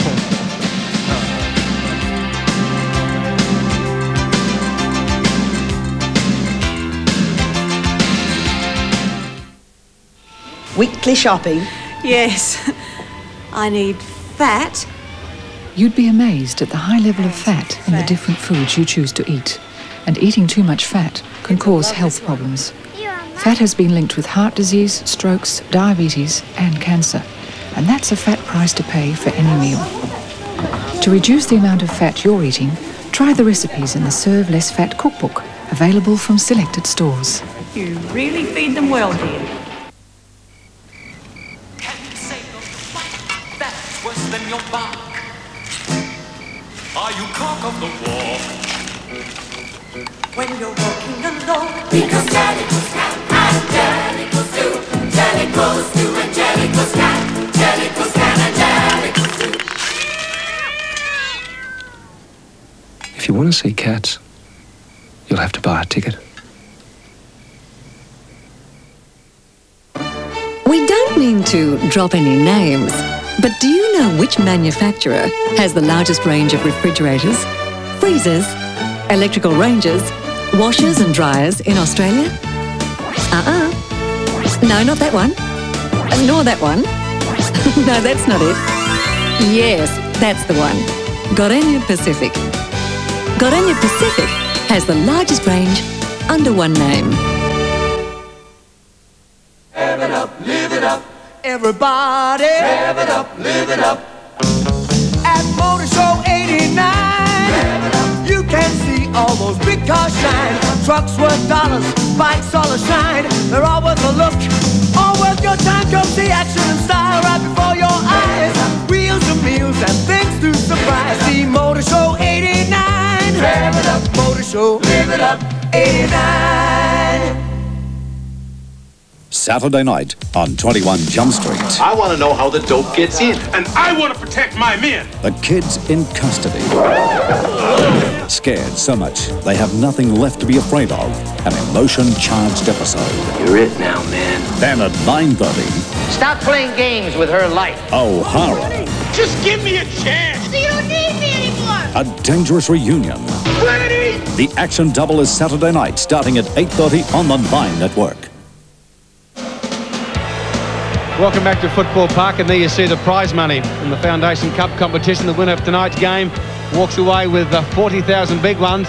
The runner-up, well, it's Port of Glenelg, $25,000. And gee whiz, it's certainly some big prizes to be won, and the financial situation is pretty tight at the moment. And there you see the various stats for the handballs in favour of the Tigers there, 8 more than Port Adelaide, and the frees pretty even. Well, Graham Campbell, we started on the computer board the other night to describe the change of play. We didn't get too far with it, so here's your second chance, Graham. Well, Ken, thanks for that. Might I say I was going to proceed this segment by saying, as we were saying last Monday, because I got 20 seconds to say it last Monday, folks, and of course I couldn't get it all out. Now, the deal was, I was talking about changing the direction in play. Now, in a game of league football, you'll often find a club going to one side of the ground all the time continually gets clogged up by a conglomeration of players, and this is what happens quite often. Now, the smart coach tells his players, when that happens once too often, just change the direction of play with a quick kick to the other side of the oval, just to an open space. Now, if the players are alert and know what the coach is talking about, they know this will happen at the drop of a hat. Now, tonight, if you notice, folks, it happened. Glenelg were getting clogged up this side of the oval. All the players were here just stopping the ball willy-nilly. All of a sudden, Dennis Russell got possession here, plonked it straight over there, out of the textbook that was, Ken, to Tony Simon, standing by himself. He took the mark and came down that side of the ground. And that was clever stuff by Graham Corns. If, in fact, he invented it tonight, he may have said to the players, look, if we start getting clogged up, fellas, just try a kick to the other side of the ground, the open spaces, and all of a sudden, Tony Simon's, materialised, had the ball, and the Bays crept into attack, Ken, and that was smart thinking by Graham Corns and the players. That's what they call changing the direction of play, and it happens whenever a side continually gets caught on one side of the oval and can't get out of it. Thank you, Mr. 1 to 10 on his now famous computer board, Daisy. Graham, would you start that again? I just missed that. You've got 20 seconds, mate. We'll give you 20 seconds. Easy, Daisy, easy. Okay, ready for the start of the third quarter here at Football Park. The grand final of the 1989 Foundation Cup. Your caller, Ian Day. The Magpies by 2 points as we start the second half here at Football Park. 30,000 people plus. What a game of footy. At the bounce. Up goes Hines over the top. Seabohm through. Would need help from there. Marshall back. Smith underneath. And the umpire will come and ball it up just in Port Adelaide's attacking division. Port led by 18 points at quarter time. The Bays pegged them back to 2 at half time. At the bounce, the bodies go in. Or Christie trying to get it out. Thrown out. Oh, brilliantly taken there by Tregenza. Port Adelaide into attack again. Out goes Hodges. Oh, he had his chance. Thought he might have taken that one. He didn't have a lot of pressure put on him. Normally he would have missed it on this occasion, and it's OB in the full forward right pocket. Yeah, Scotty Hodges may have been a bit unlucky not to have won a free kick on that occasion, but the boundary umpire bringing the ball back into play. Darren Smith takes the football, but he's penalised for a push, and the free kick will go the Bays' way. Christie, how many times have we seen Gibbs take the ball off hands like that? Over the top it goes. Russell. Donovan. The Bays working it beautifully out of defence. His long kick back to centre wing. Stringer's been a quiet play tonight. He can't be 100% fit. There's no way known. Only his third kick for the night. Goes towards half forward. Looking for Garton. Garton tackled by Fiacci. Loses the football. Wharton threw it away. Back to Fiacci. And he'll get a free kick for holding the man. Fiacci. On the half-back flank. 2 points the difference. Kick number 4 for George. Back towards centre wing. Pumped away by Christie. It's good stuff. Salisbury in there, holding the Port Adelaide player. That'll be holding the ball. That's a good decision against Tyler. And it's this occasion, Scotty Salisbury with the free kick. The umpire was Mick Abbott in your screen. Scotty Salisbury. Up towards full 40 goes with a long kick into the square. Oh, Mansell! Up a million miles, had the line, had the sit, and he's done that umpteen times before. He really has. He's a past master at that. He certainly is, Ken. That's a magnificent mark, and I'm sure our southeast viewers would be pleased with that because he hails from that area, in fact, Penola. Glenelg 7-1, Port Adelaide 6-3. So apart from that first quarter, the Tigers have banged on 7 goals, and they're looking very dangerous. You're not wrong, Kimbo. And of course the Bays kicking into the breeze in this third quarter. Port Adelaide's last use of it, and it's got to be worth 2 or 3. When Graham Campbell was down on the ground, he mentioned there is distinctly a breeze, so we've got to say that the Bays are doing well into it at the moment. Down goes the bounce. It's Christie and Hines. Christie with a tap away. Chance for Obbs. Gets himself out of trouble. The handball doesn't find the body. Brown was a player he's looking for. Glenelg working hard on defence. And it's Gibbs. Good work on that occasion by Gibbs. 9th kick coming up. He's a good player, Gibbs. So cool. Hodgie. Kicked 2 goals in the second quarter. Still life in the legs yet for Hodgie. Oh, he's meant after he kicked it. No, says the umpire. No kick down ground. They're now looking the better side at the moment. Chick Whitten working hard, but a free kick has been paid to Fiachi. In fact, it's Hines. The ball ends up with Fiachi running out of defence. Back towards centre wing. Poorly placed kick, and Salisbury takes the mark. Scott Salisbury, the acting captain, receives 15 metres as well for that tackle, which was applied after he had taken the mark. The tough defender drives it in long. Melican sets himself. There was a big leap from behind from Delaney. He gets a kick away. Oh, excellent vision out there. It perhaps could have been luck. The ball's gone now out towards Wharton. Now, Wharton's got a good turn of speed normally, but instead he assesses the situation and drops in a short pass to Obbs. Well, Salisbury went the wrong way. They put no pressure whatsoever on Obbs. The ball goes in long at the back of the pack. Rosonico, he tries to soccer it back towards goal. But gee, it was a mighty effort. Back there picking up the ball was Miller. He handles back towards... Try and pick up that player. It was Christie back there on the last line of defence. His kick goes out towards Brown. He spins out a pass and he found Tregenza. In fact, it's Harrison. Well, plenty of pressure. Philip Harrison starting on the interchange bench tonight. He's a very flexible footballer, can play across the centre line in defence, which he did last season. And now we see him up forward with an opportunity to goal. He'll be kicking from about 40 metres out. His second kick for the game. He starts it out to the right and it stays out in that direction. Port Adelaide 6 goals 4, trailing Glenelg 7-1. Gibbs will take the kick in. He likes doing that. Kicks it short, sets up Salisbury just slightly, but 20 still gets it on the half-back line. The umpire said he's got to play on. Well done. Smith gets it out. Marnie back to Smith in the double. Couldn't get it. Christie in. In go the heavy bodies. Hodgman whips it back to Gibbs. Mr. Cool's got it. He's got time to bound away. He'll set up the handball. No, he doesn't want Russell. He changes tack. Smith might run him down. He's in trouble. He's got to back himself in again. In goes Salisbury at the bottom of the pack. And oh, gee. For once in his life, Ross Gibbs got caught, and that's got to be a first. Oh, it could have been a dangerous one too, Daisy. He was very, very lucky to get out of that. Trying to do too much. Tap away by Christie's. Won the rucks handsomely. Bays with possession. McTavish. Northeast working hard. Oh, is it kicking in danger? No, it's not. It could have been. Umpire Mick Abbott says to the boundary umpire, throw it in. 6 minutes gone in the third term. 43 plays 40. That was quite remarkable with Ross Gibbs. He played that to perfection and then just tried to do a little too much. That's a great tap by Smith. The ball is free. It's loose. Back there once more is Gibbs. Getting there first was Thompson. He tapped it towards the boundary line and achieved the desired result. Throw in left forward pocket. Magnificent crowd here tonight at Football Park.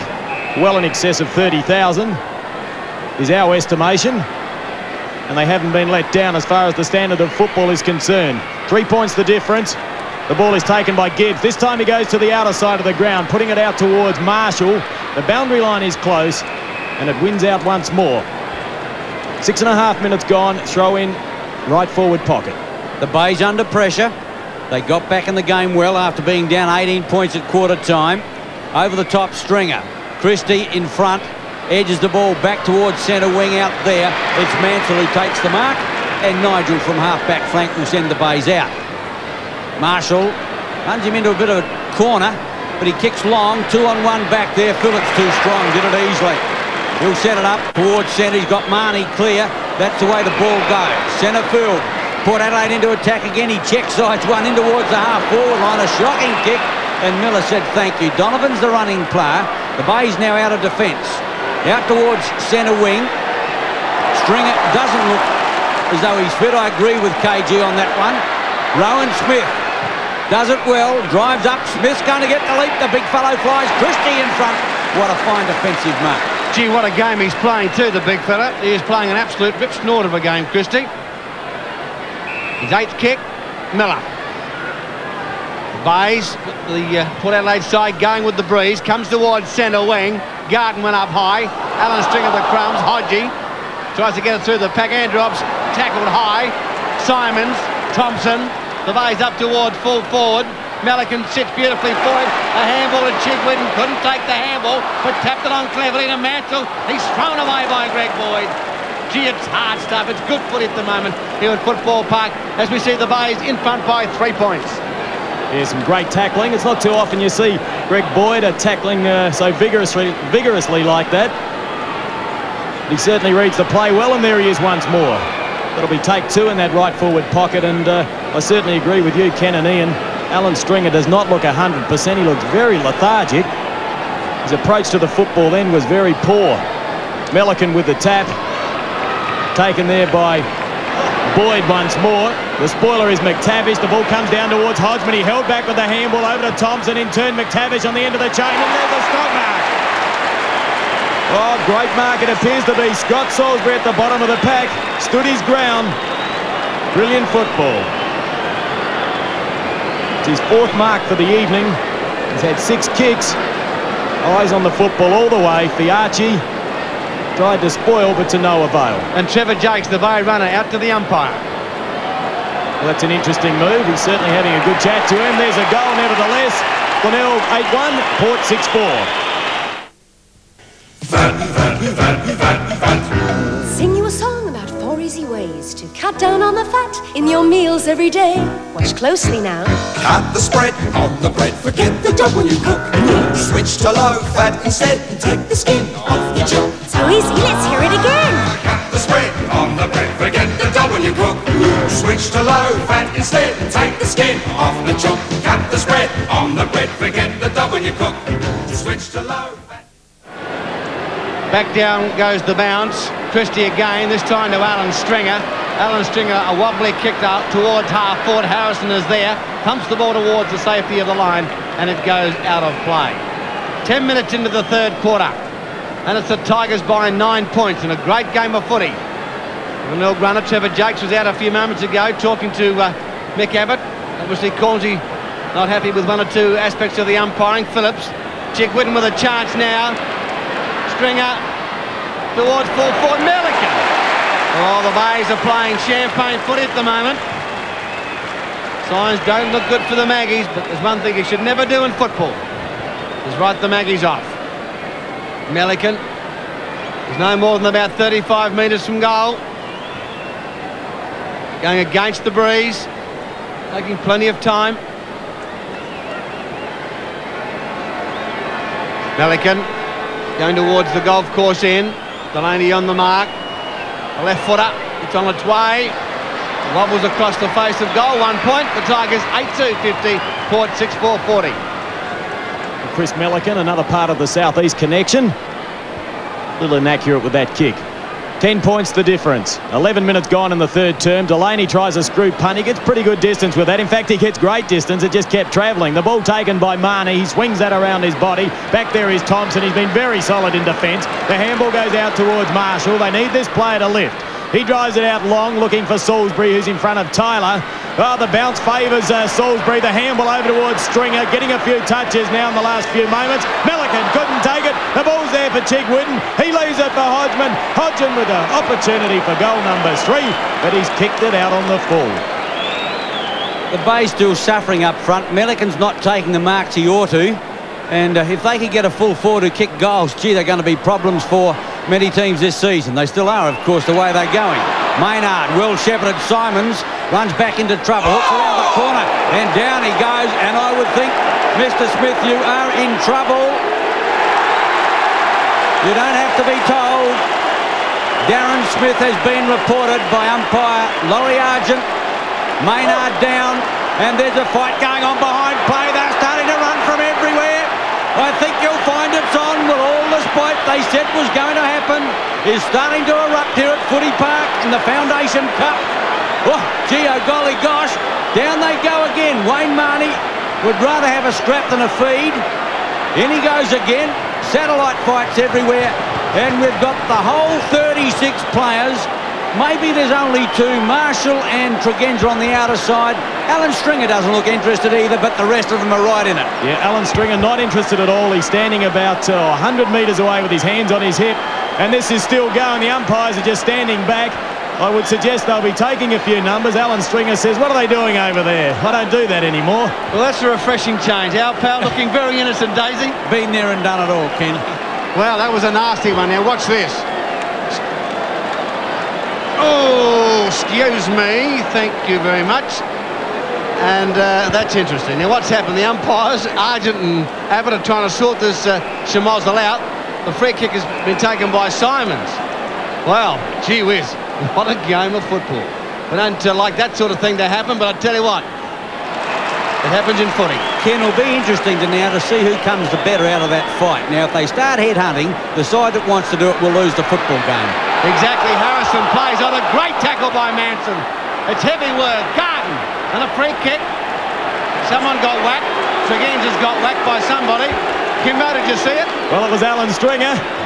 So perhaps he just didn't want to make up those 50 metres to get involved before. There's always plenty of opportunities, I suppose, later in the game. The ball out there, knocked away from Paul Williams, who's now onto the ground. And the mark's been paid. Described as an opportunist up forward is Williams. We haven't seen a lot of this player. Geez, a good kick. He got plenty of distance there. Up high, 2 grabs. The mark's been paid. No, a free kick. It'll go the way of Dennis Russell. And tempers getting rather heated out there in front of this magnificent crowd. Umpires Michael Abbott. Laurie Argent is the man on screen at the moment. And there's another 15 metres. So they're starting to throw their authority around out there and play on. He's off. He might get run down. He's got the support of McTavish. He gets the ball away. And the ball goes. Alan Stringer dropped it. Should have taken it. Simons, great tackle. Oh, he's been penalised. Well, I thought he dispossessed the player then. 15 metres. I'm a little confused at the moment, Kim. Oh, gee, it's still on. And I tell you what, it's not over yet, believe you me. Brown drives in towards the half-forward line. Here's a chance now. Obbs with the ball, puts out the pass, and it's brilliantly done. And Marnie's got it at centre-half forward. Port Adelaide needs a goal, and they need it right now. They're down by 10. I'm not sure who won the fight. Probably even Stephen. But I can tell you if one team doesn't start playing the footy, they're going to lose the game. 8-2 to 6-4, 15 minutes into the second half, and what it's been. He's doing a handstand on the mark, but it doesn't make any difference to Marnie. He beats his first.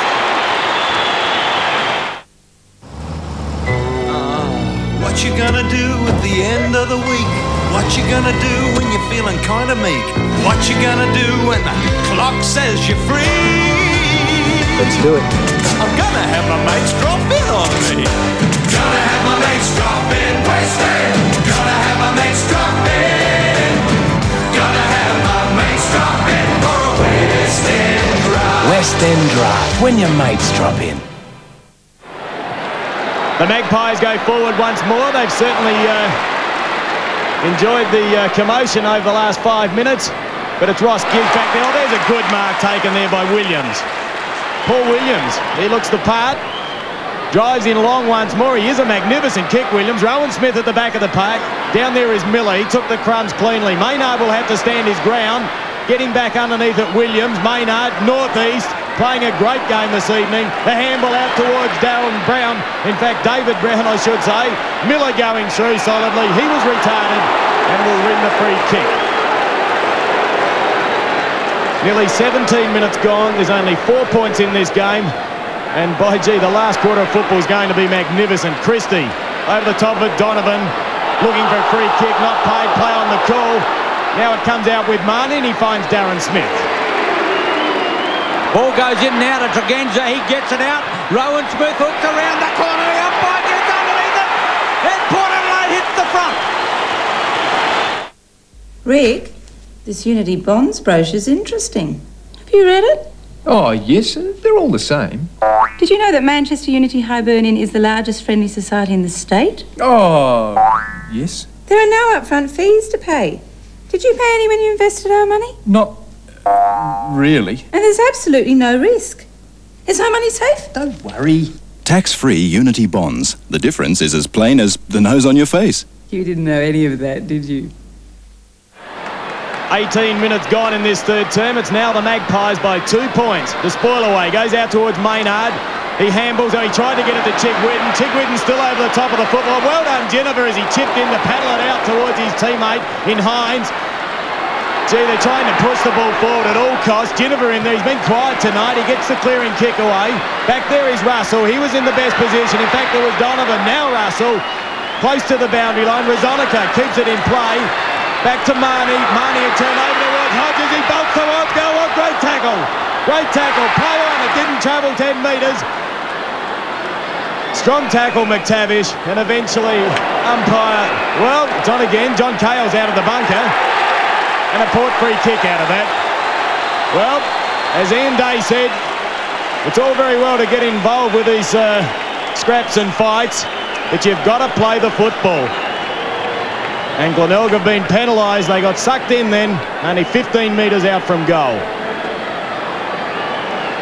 Now this is an absolute ideal opportunity for Darren Smith to rub salt in the wounds. There's going to be a bounce. Kick number 5. Well, he's made no mistake. That's a goal. Port Adelaide 9-4, Glenelg 8-2. This is China Beach, There must be some kind of way out of here. where you can have this much fun, I couldn't get blotto without you. this much excitement, By the time you read this, you'll know that I'm dead. this much adventure. Vietnam's finest facility Why? and people who care. No medicine. It's very bad. China Beach. I booked one way. 8:30 Tuesday, followed by Wise Guy on the 9 Network. Back at the centre, the Magpies going out of the square again. Marnie, gee whiz, he's left it in this third quarter. Up towards full forward. Hodges thumped away by Russell. A chance for Miller of the Bays. Going towards the line that goes out of play. I tell you what, nobody will ever convince me this is not the greatest game of all time, football. It's had everything tonight. The capacity crowd, not capacity crowd, but near capacity crowd, has certainly had their money's worth tonight. It's been champagne stuff. Christie. Smith working hard there. Donovan. The umpire will call for a bounce down. That's umpire Mick Abbott, and boy oh boy have they earned their money tonight. The boys have certainly had their hands full. No beg your pardons at all. Down goes the bounce. Christie takes the footy away, goes to the outer side. It bounces towards the boundary line. Tregenza, super game, keeps it just in play. McTavish coming in for the Tigers. Tackled by Tregenza, loses the footy, goes to Gibbs. Gibbs, a wobbly old kick and the ball finally goes out of play. And we're over 20 minutes into the third quarter, and look at Jack Cale. Yes, he's certainly got plenty to think about out there. We're about 30 seconds away from time on. So I'd say we'd have about 3 minutes to go in this third term as the ball stumped out towards Gibbs. He couldn't take the football. Well done, Marnie. That was courage. He doesn't want to try and tap it out, though. He's quite content to lie there with the ball only inches away from him. And that results in a bounce. Breeze favouring the northern end. Estimated to be about 2 goals by Graham Campbell, who's been down on the boundary. And that appears to have been a pretty correct assessment. as the northern end has been the scoring end. The ball now comes out towards Mansell. Up high, couldn't take the mark. Hines, he's in the wars. He's got a bandage on his eye. He's got a bandage around his thigh. He's certainly been hit hard tonight. Smith from behind. The mark's been paid. Well, there was 2 or 3 players that were led under the football, and Darren Smith read that to perfection. Just a nice little nudge, a very timely nudge to get rid of Seabohm, his opponent. Now Darren Smith has kicked 2 goals, and you can make that 3 straight through the middle. 64 points, plays 50. Yeah, brilliantly done, Darren Smith. He was under tremendous pressure there. The Bay players seemed to underestimate the length. They got in underneath the ball, and Darren Smith took a fine mark. And once again, I reiterate, Port Adelaide have kicked 4 goals since the brawl. The Bays have not scored a drum. Welcome once again to our good friends down at Mount Gambier through Channel 8. Lovely to have your company, and we certainly hope you've enjoying this magnificent contest between the Maggies and the Tigers. The bounce favours Christie. Goes towards Simons. He's tackled by Brown.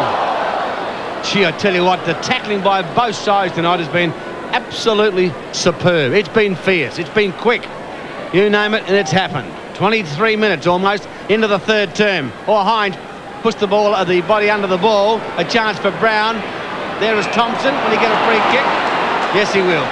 Thompson the free kick on the defensive side of centre. Plays on, runs around Darren Smith, comes towards centre wing. Northeast is there, so is Garden. Garden almost the mark, ball to ground. Northeast should have scored rather than tried to mark, but he's played a super game tonight, the kid. He really has. Hines up towards half forward. Darren Smith off hands, uses the body, gets the footy, taps it back beautifully to Brown. It's good football. Brown's in trouble, but he's good enough to get out of it. Goes the way of this to Rosonico. Rosonico around the body towards Rowan Smith. Coming out is Miller. Miller met on that occasion, but does it cleverly. Supported by Thompson. Darren Smith knocked them both over. Away goes Williams. Up towards, it's a loose handball. Looking for, on that occasion, Scott Hodges. This allows Simons in with the crumbs, and the Bays will get out of trouble. Look at Maynard. Feeding him, he's got the other side of football bucket back. It's Scotty Salisbury. Salisbury couldn't pick the ball up cleanly. He's being harassed by Tregenza. Now it's 2-on-1. Let's see what Tregenza can do. He's doing this well. He's working the ball to the boundary line. And well done, young Tregenza. And the crowd show their appreciation. But I can assure you, the only people clapping are all dressed in black and white. Christie with the tap. Down towards Tregenza. Gets the kick away. It goes straight to McTavish. Into time on in the 3rd term. The Magpies lead by 14 points. The kick is long. Up high Mansell. The fist away by the Port defence goes straight down to Salisbury. He gets a clearing kick away, but it goes out of bounds on the full on that outer side. The Bays are rattled. Port Adelaide have got a nice 14-point lead. 6th kick coming in. Phillips off the half-back line. Going in board to Harrison.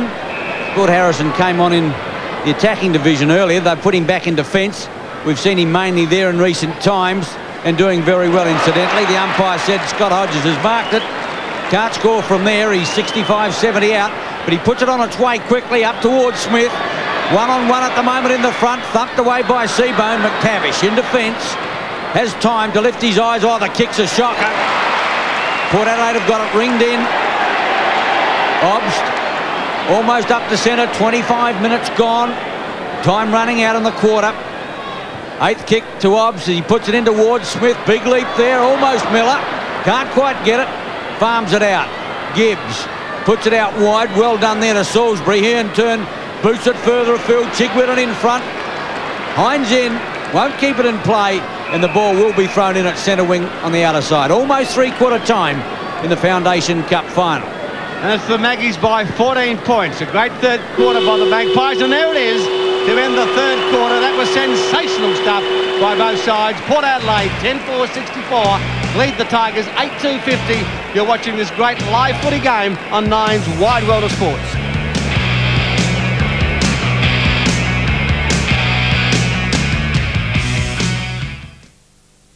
Test your IQ. Question: what's the difference between the Pulsar Q and the Quokka? Answer: the Q seats a quintet of QCs, while the Quokka has room for just one passenger. Question: What's the difference between Nissan Pulsar and other small cars? Answer. Pulsar's the one that Car Australia has named Best Small Car 2 years running. That's quite a car. That's Nissan know-how. G'day, Dad. What's it on? Bits and pieces. What's on your mind? Oh, nothing much. Well, sort of. I saw something yesterday I reckon we should have a look at. Uh-huh. Oh, she's hardly done any Ks, not a scratch on her. She got seat covers. What's a car I get? Oh, yeah. I reckon it'd be a good investment. Mum could drive it sometimes. I could pick Jen up from school. It'd come in handy when your car breaks down. It's only £200, and Simco's a really good make. It's got good tyres. It's even got a radio. Sorry. Yeah, I hear what you're saying. Yeah? Well, how do we get the money? Well, son, you better start saving. I'll do for you what my dad did for me. Yeah? Yeah. He taught me how to save. Save? That'll take forever. No, it won't. Hey, I promise you, they won't run out of cars. Saving. Remember it? It's still the smartest way your bank can help you with your dreams. Dreaming of a Western girl.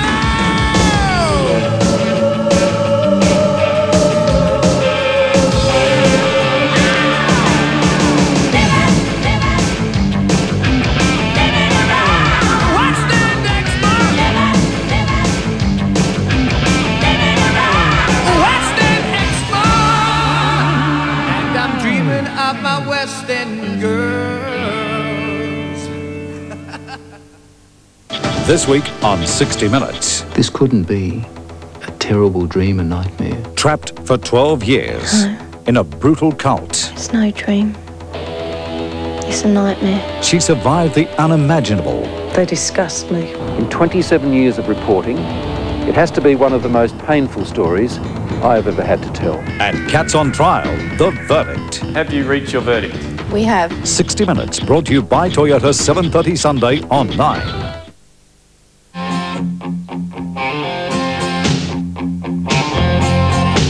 And that sadly was the Donnybrook that took place in the third quarter after Darren Smith and Peter Maynard had in fact clashed, and it went on for some minutes, and it at times became very, very ugly indeed. And there we see the Maggies, after a magnificent third quarter, in front by 14 points. And Kim, was it that Donnybrook that revved the Maggies up? Well, it certainly appears that way. They obviously lifted after that happened, and one player that lifted was Darren Smith, kicking 2 goals, but by gee, didn't Wayne Marnie throw himself into it. He certainly likes getting involved in that type of, well, what would you call it, football? Not really. No, it wasn't footy, it was unnecessary, but when that gets tough, that's when Wayne Marnie goes up a cog or two. But the thing that's impressed me about Port Adelaide tonight has been their youngsters. North East and young Tregenza, they've played spotless tonight. They certainly have, and you've got to throw in David Brown as well in the middle. He's been consistent for 3 quarters. They've been very good. They've been. It's been a delight to watch those 3 youngsters, and I think Cornsey has to make a few changes. Yes, I think he does. Well, Graham Campbell, on that particular point, if you were Graham Corns, what would you be looking at for this last quarter, Graham?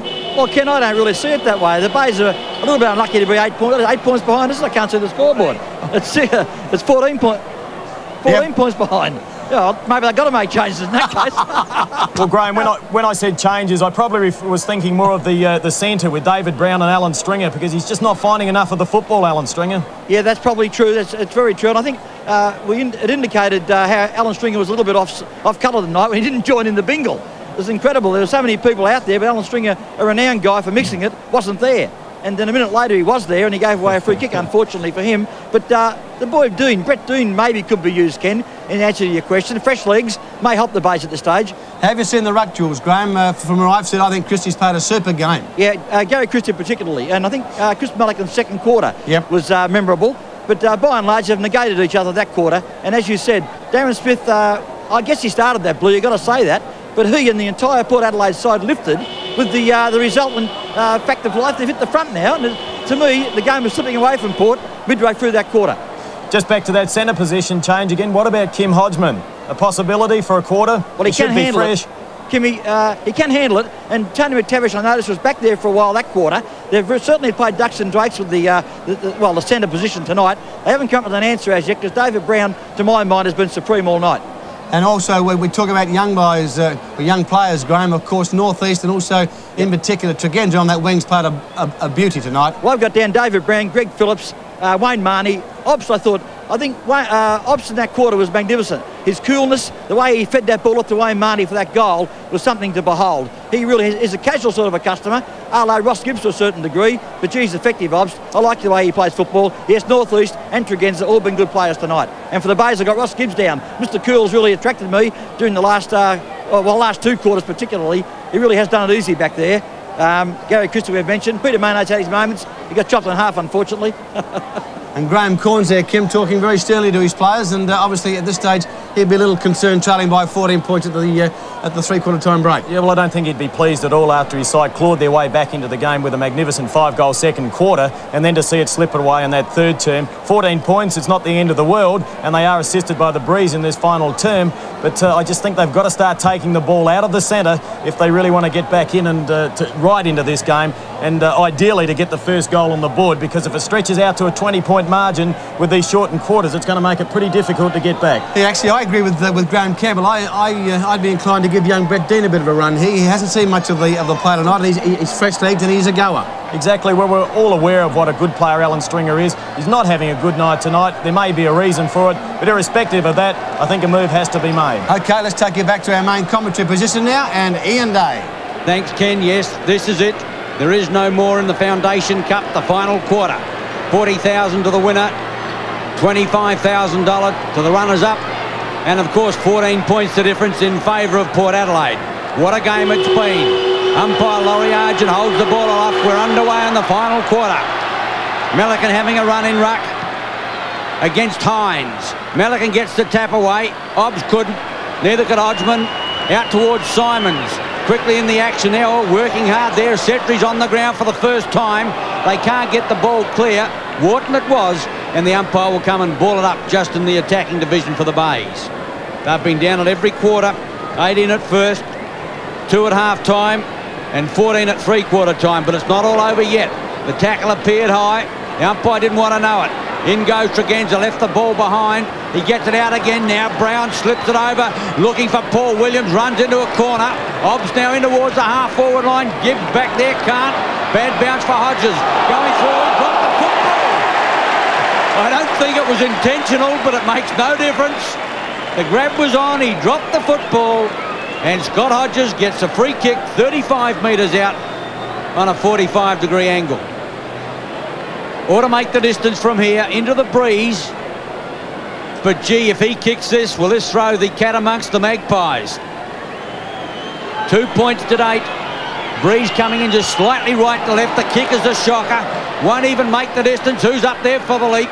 Quickly, it's Donovan who comes away.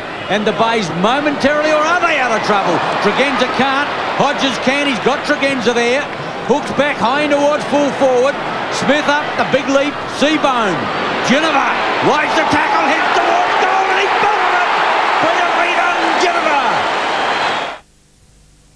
Are you fed up, burning money, paying rent? Think you'll never get your own place? Stop.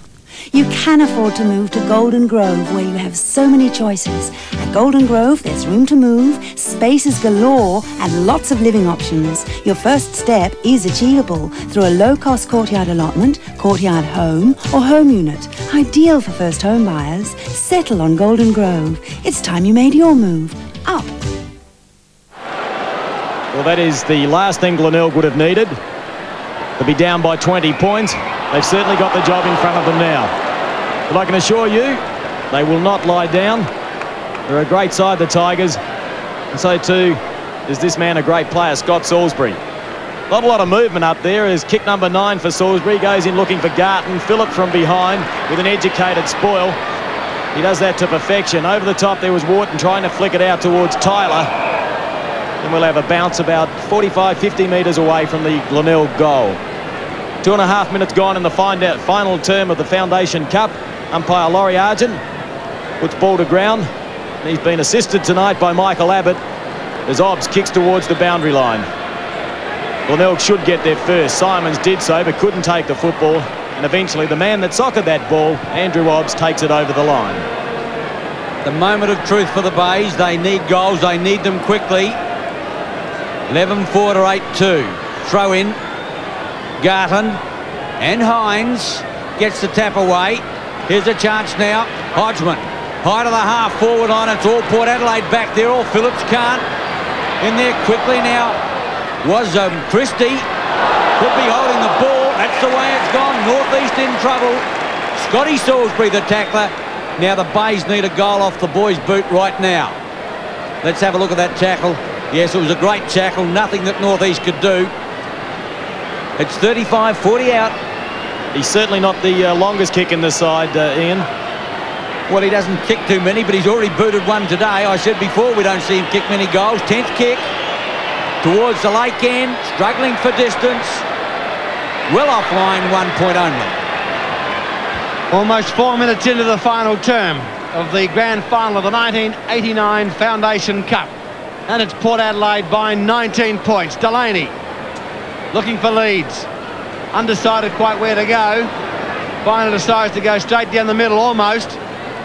Up high they go. Phillips puts his hands to the football, taken by Alan Stringer. Out to Simons, a long handball to Scotty Salisbury.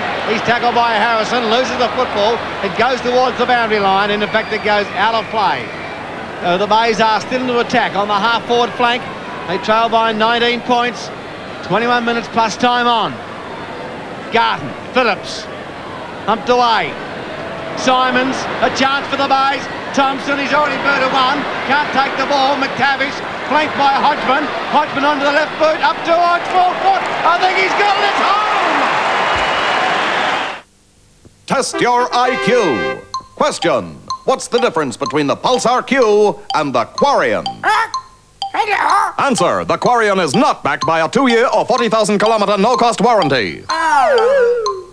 Question. What's the difference between Nissan Pulsar and other small cars? Answer. Pulsar is the one that Car Australia has named Best Small Car 2 years running. That's quite a car. That's Nissan know-how. Magpies by 13 points. Setry on the outer side. Thompson giving chase. In comes Donovan. Another great tackle. A chance for McTavish. He's under pressure. Lost the footy. Well done, Wharton. Looks for a running player. Puts it in long up towards Hodges. Back there is Seabohm. Russell it is. Gibbs. Now what will he do? Goes for the safety of the line. Gee, he was running a little scared there. He didn't really know what he could do with the ball. No runner in sight to help him out. He had to go for the safety of the line. And Ken, it's probably worth noting that Scott Hodges is yet to kick a goal. Alan Stringer off again. Young Brett Dean on. Melican taken by Miller to Thompson. Thompson with a long kick back towards centre wing. Garton and Hines. Garton a good mark. Centre wing. The Bays trail by 13 points. What a good game of footy. It's anybody's game. Up towards half-forward they go. Off hands. Ball to ground. Piacci. But the ball goes out of play. Just on the attacking side of centre for the Bays. 6.5 minutes into the final term of the grand final of the Foundation Cup. Christie, Hines. The umpire, free kick has been paid. It'll go the way, which way? The way of Port Adelaide. Hines. Hines to take the relieving free kick. David Hines, honest as the day is long, but I feel he's had his colours lowered tonight, competing against the height of Melican and Christie. He certainly is battle scarred. Have a look at his cheek there and his leg bandaged up. He concedes ground and goes back towards Delaney. And this is where Port Adelaide set up so many of their attacks in defence. They work it out brilliantly. He changes tack once more, Delaney. Goes centre field. Players leap early and high. The crumb's taken by Dean. Oh, he's tackled ferociously. Great tackle. Now the handball from Marnie out towards Darren Smith. On the end of it is David Brown. The youngster, the live wire centreman, drives it in long. Hodges behind this time. Had to do the spoiling. And it's a minor score for Port Adelaide. They move on to 71 points, leading the Tigers 57. Brilliant tackle then by young Paul Williams. He's impressed since coming on. He can boot the ball well. He's got pace. And that was a marvellous tackle. Dean, close to the ground. Gee, it wasn't all that easy for him in the end. Tregenza was just held off at the last moment. Only his third kick, but still he's had limited time. Garton up, left the footy behind. Hodgman's against Phillips. Gee, not the two quickest fellas on the ground. Hodgie through the half-forward line, puts it in long. Out steams Christie, gets his hands to it. The umpire said there's a free kick. It's going the way of Christie for a push in the back. It was either against Harrison or Delaney, plus 15 metres. Well, that has brought Christie now to within 25 metres. And let's have a look at it now. and gee, I couldn't see. It couldn't have been the incident, surely. There's no push there. But still, the moment of truth, if the Bays kick this, we've really got a football match on our hands. Christie brings it back with a boot, and he's got it. What a goal, his first. 10-3 to 11-5 on Nine's Wide World of Sports. Hey Hey can be deep and meaningful. I do not wait for trains anymore. They have never waited for me. The man's an idiot, I'm telling you right now. But one thing you'll never have to wait for is the laughter. Grotesque. Join the in-crowd on Hey Hey at Saturday. I'll tell you what is in and what's on. Jackie Love, 1927, The Dulltones and Wayne Gardner. On a television set near you. Terrific. Presented by McDonald's in Cadbury. This is a zinger. Please come. 6:30 Saturday on 9.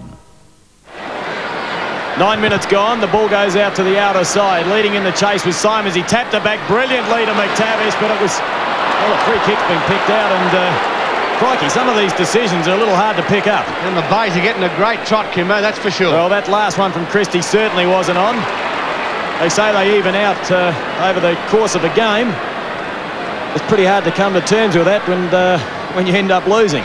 Marshall drives it in long. Well, up high was Hines at front of the pack, but down the bottom was Mansell. Read it to perfection. Banged it through. What a great goal.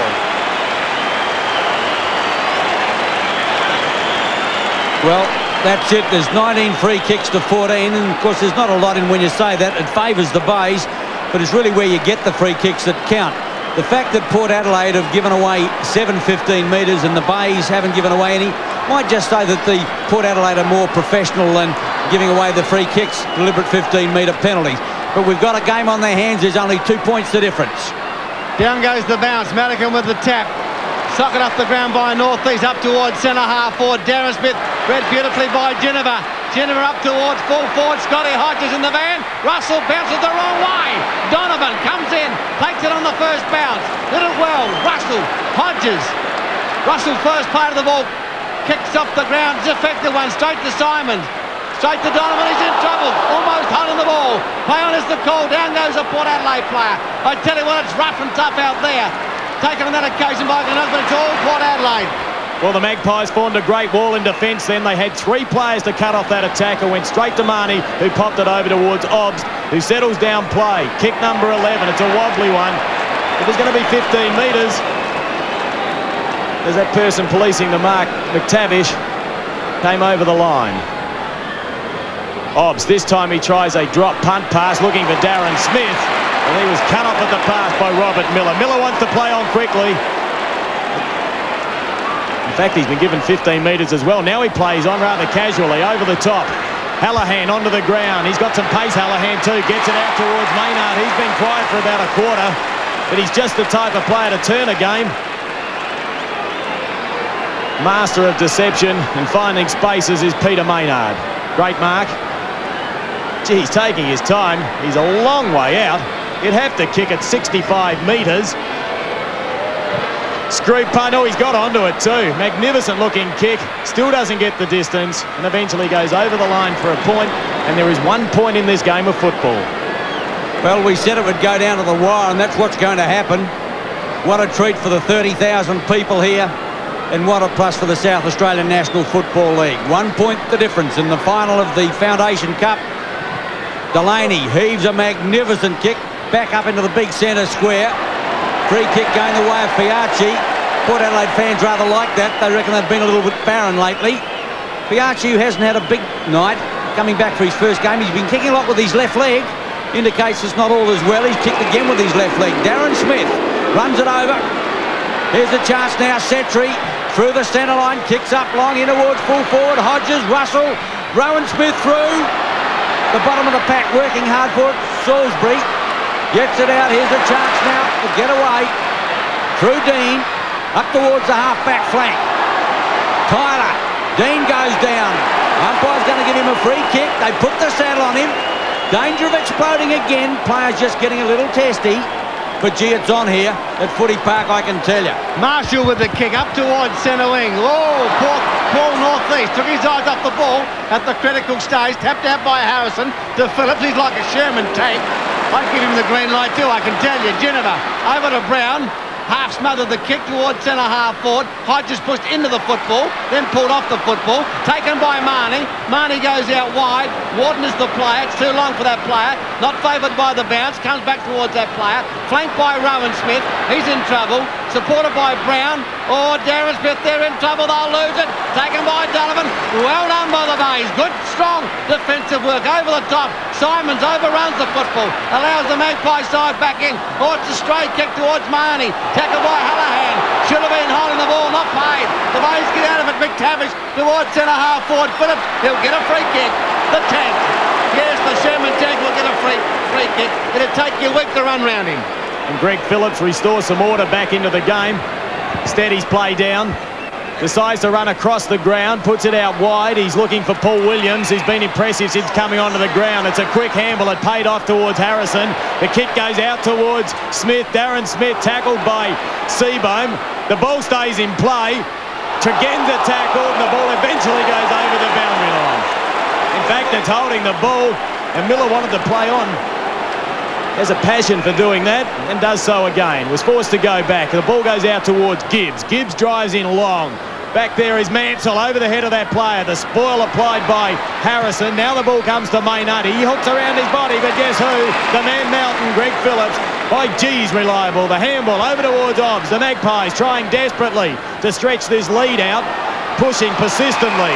Williams once more.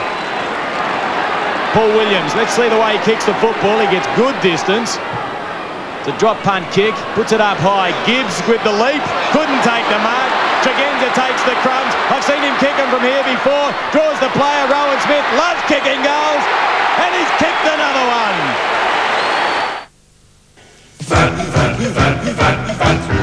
Sing you a song about 4 easy ways to cut down on the fat in your meals every day. Watch closely now. Cut the spread on the bread, forget the dough when you cook.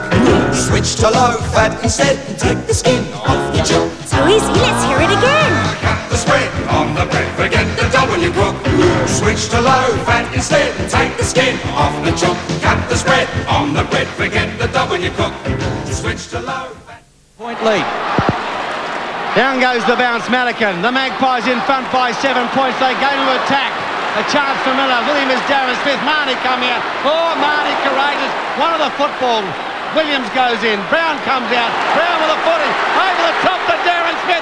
He's going to get tackled. Down to Sentry. Sentry towards goal. Oh, he's missed. Strikes me, Pete. Great tackle by Donovan. Put him under enormous pressure.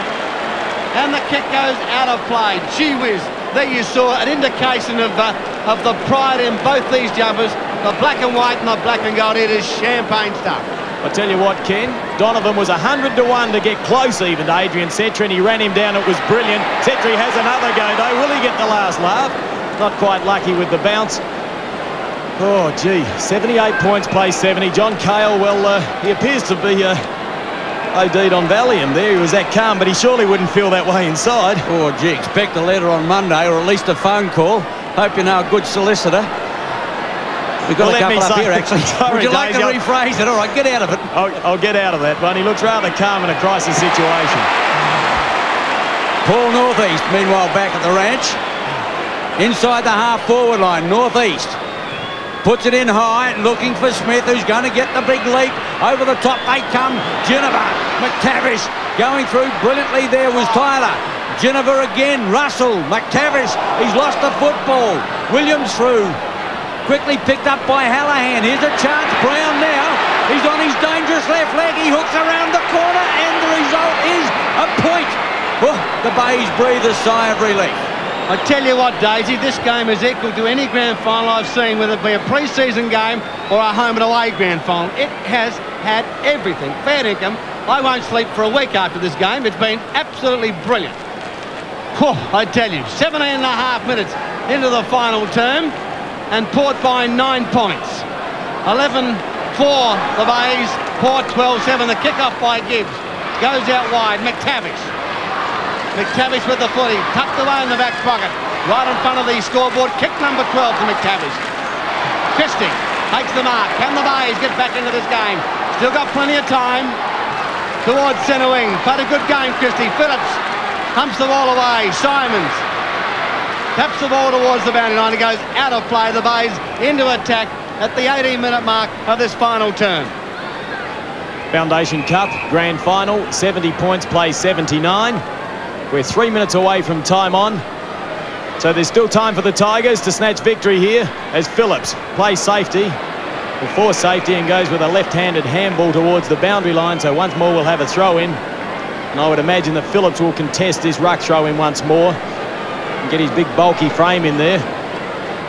Now Hines takes front position. The ball fell short. The handball went straight down from McTavish out towards Dean. Dean lines up the goals. Oh, it's a very good kick. The umpire straightens up. He's kicked it. Magnificent goal, Brett Dean. 76 plays 79. Gee, I like this young fellow. The boy from the southeast. Bad luck he had a shocking injury last year, but look at the composure of the boy. The Bay slipped that out well. He didn't panic. He took his 10 onto the left leg, popped it through the middle, and there's only 3 points the difference in the Foundation Cup. We've got 2 minutes of full time plus time on. It's still anybody's game. Well, Graham Campbell, our resident expert, said at three-quarter time they should try Brett Dean in the centre, and it appears to be paying off. Look at that for courage by Jennifer as he tried to barge his way through. Setri in there.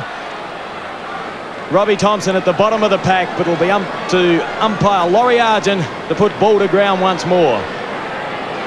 Magnificent game of football. Crowd of around 35,000 people as that tap goes out towards Williams.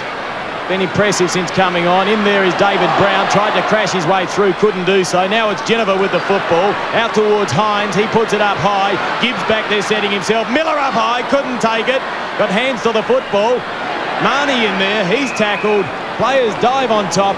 And once more we'll have a bounce at the centre-half forward position for Port Adelaide. Kim, I think it's safer up here. Gee, it's hard and tough down there.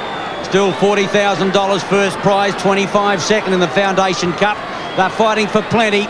Smith, also the honour of the club. Jennifer again, up towards full forward. Hodges did it brilliantly. He needs a sit. Right there with him is Russell. The tackle might have been a little clumsy, but the umpire let it slip. And it's gone out of bounds in the full forward left pocket. Seconds starting to tick away. 20 and a half minutes gone. 30 seconds plus 20 actually in our screen now. But I would think there's 2 or 3 minutes. A goal here for Port Adelaide to be handy. Smith can't. Here's a chance. Hodges. Thompson. Setri. Can't get it out. Jennifer through. Doesn't he like those situations? Can't pick it up. And the ball is out of play in the full forward left pocket. Well, we've hit time on, Daisy. Now have a look at Darren Smith. Every time the ball in the forward pocket, he tries to grab it and take possession. That time he couldn't get hands to the football, but it's certainly a ploy he uses on many occasions. And let's see if he tries it again as Donovan let that ball go over the boundary line. There's only 3 points in this game. Glenelg 12-4, very accurate kicking. Port Adelaide 12-7. Smith, there he goes. He tried to grab it, couldn't control it. The ball comes out towards Hodgman. He's kicked 3 goals since coming onto the ground. Port Adelaide form that wall of defence once more. Gee, they do it well. And young Northeast, hasn't he done it well tonight? 15 metres. Crikey, when you time on in the grand final, the Foundation Cup, you really can't afford to do that. Kick number 10 for the youngster. Been very solid in defence. An awkward kicking style. He puts it up high. The fist away. Goes down towards Hodgman. Oh, nearly intercepted there by Obst. Over the top, Williams trying to paddle the ball. In fact, he nearly threw it out. The umpire's letting play go. Eventually, they must bounce. Maynard at the bottom of the pack. So too Obst and Jennifer. It'll be umpire Argent to bounce the football. 31,309 patrons at Footy Park. And oh, what a game they've seen. Brilliant attendance, brilliant game, brilliant stuff all round. Setri in high. Smith sets himself, Gibbs back. Seabohm over the top. Smith again. Farms it back. Setri can't. Pressure on. Seconds ticking away. The next goal's going to win the game of football, I can tell you. Here's a chance now. Hooked around the corner. He's kicked it. Hodges! That is it. Game, set and match. What a magnificent goal. Boots his first. Port Adelaide 13-7 to 12-4.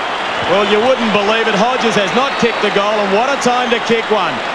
Picked it up cleanly, an impossible angle. He banged it through. We've had a minute and a half of time on, but Ian, I don't think it's time for the fat lady to start singing yet. You're never dead until you lie down, as we all know. And, of course, it's 2 straight kicks. I just don't think there's time, Kim. We'll find out. The Bays won't give in. Northeast, what a game he's played. Kicks it in long up towards full forward. The back is Russell going through. The Bays won't lie down. Donovan out wide. Maynard going to meet it is Hallahan. He'll need support. Maynard's there. Oh, bit of a trip. The umpire saw it and he's going to pay it. The ball will have to go back and the free kick will go the way of the Bays, quite correctly so. North East realised he was beaten, put out the foot, and the free kick goes to Maynard at centre wing. 23 and a half minutes gone. Kick number 11. Puts it in high for the Bays. Who's the leaper? Delaney was back there. Dean through. Here's the chance. Mansell needs running support. Gets it out. Hallahan ducks the chutney. They go in hard, but Port Adelaide bottle it up and force a bounce from the umpire. Well, it appeared to be a high tackle in there to Mansell, but by gee, you'd have to be a brave man to call that one.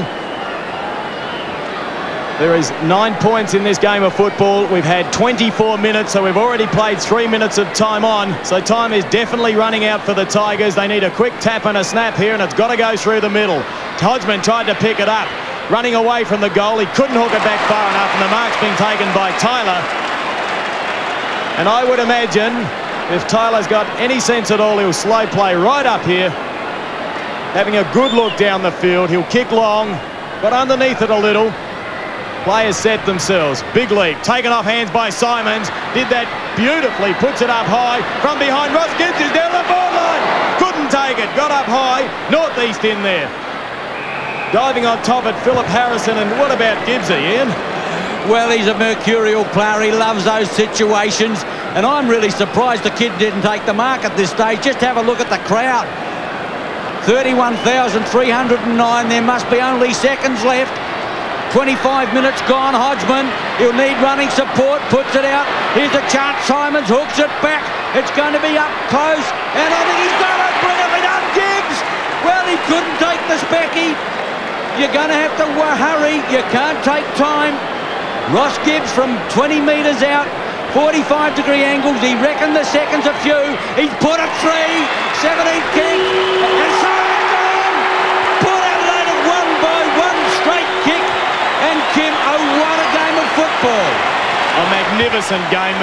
It's a pity someone had to lose it, Ian. But what about Ross Gibbs there? Full credit to Port Adelaide first. There's the jubilation there. It's their first night final they've ever won. And they've done it in the inaugural year of the Foundation Cup. John Cale is a very happy man. Congratulated by his runner then was Alan Gill. Look at Hines, battle-scarred Hines. But by gee, what about Ross Gibbs? And he ran down the ground. The runner never went out there. He made that move himself and he nearly pulled the game off. Well, that's Ross Gibbs. He's alluring to himself, so I understand down the bay. But he has that mercurial touch that enables him to win games. He had that specky that he missed, then he took that fine mark, he put it through.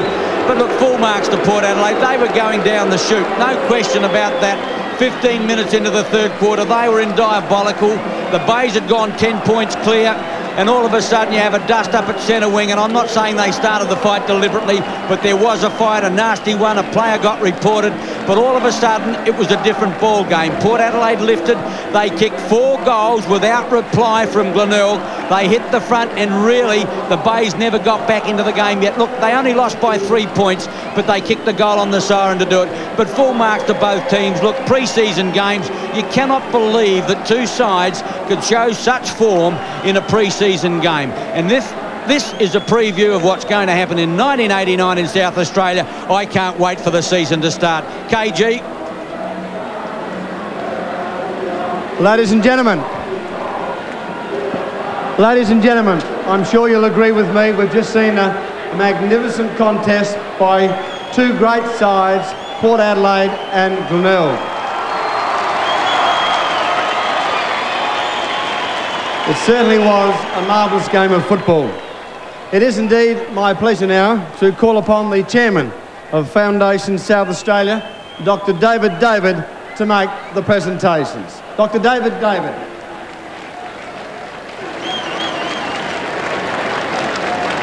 Thanks very much, KG. President of the South Australian National Football League, Max Bashir, ladies and gentlemen, what a terrific night. I mean, a wonderful crowd, fabulous game, and to see our national sport played like this is a really thrilling moment. Everyone here must be absolutely delighted. Foundation South Australia is very, very pleased to be associated with the South Australian National Football League in this Foundation Cup. This final has been a wonderful example of how our national game can promote fitness and health. Although you may be wondering how some of those players feel after some of the tackles that they have suffered tonight. Foundation South Australia has so far been responsible for distributing $2 million for the arts and sport in South Australia, and in the next 3 years we'll be giving $300,000 to promote our great national game. To our victors tonight, Port Adelaide, congratulations.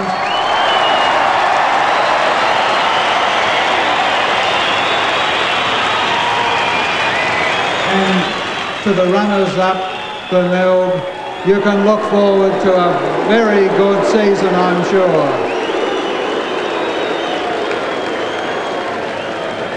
Tonight has been a great end to the Foundation Cup, and I think it's going to be a great beginning to the 1989 football season. Thanks, KD. Doctor, I'd like now you to present the envelopes to both sides, and sadly, as you made mention, there is a loser in such a great contest tonight, and I'd like you to present the runners-up cheque of $25,000 to the acting captain of the Tigers tonight, Scotty Salisbury.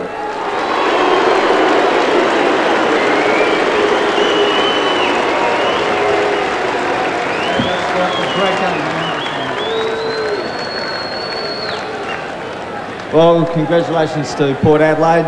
It's been a great competition, and I'd like to thank Foundation South Australia for sponsoring the games, and commiserations, fellas, but we'll fight back next week. Thank you. Thanks, Scotty, and congratulations to Glenelg, a magnificent side tonight, and their performance was superb.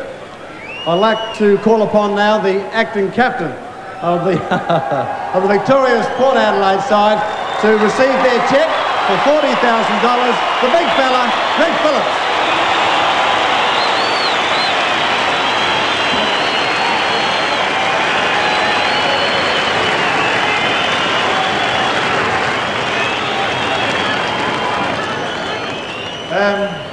Just like to back up Scotty's words, I'd just like to thank the Foundation Cup for making this the games possible. It's been a great competition. It's even greater that we've won this the premiership, and there must be a lot of thanks to the 22 players that have played tonight, and all the other reserve players. There's been probably about 10 or so that's there might be even a dozen that's played in the other Foundation Cups throughout the year. And I'd just like to thank the rest of the players, the trainers, and of course John Cole, and most important, to all the Port Adelaide supporters out there, this is your trophy. Thank you. Thanks very much, Greg. I must confess, when Greg's up here, there's not so much room, that's for sure. And of course, that's Port Adelaide's first pre-season premiership, a fantastic performance. It is indeed my pleasure to introduce to you now the President of the South Australian National Football League, Mr. Max Bashir, AM.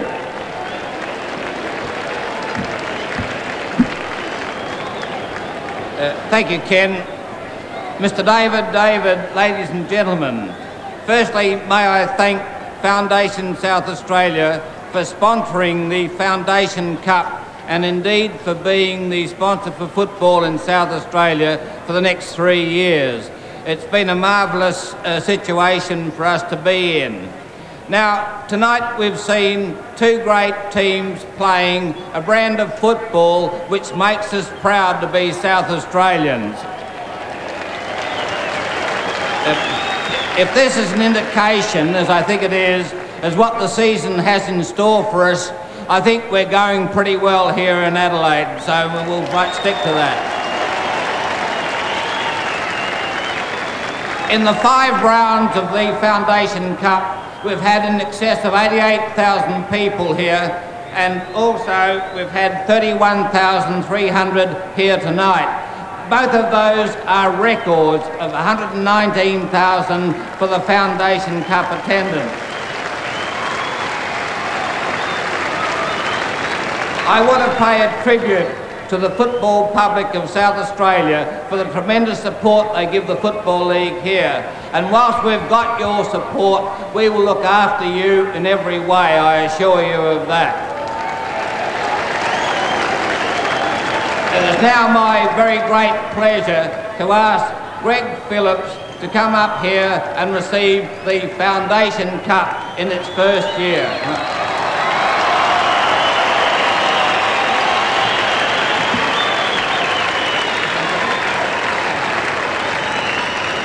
Thank you very much. The Port supporters, this is all yours, fellas. Thank you.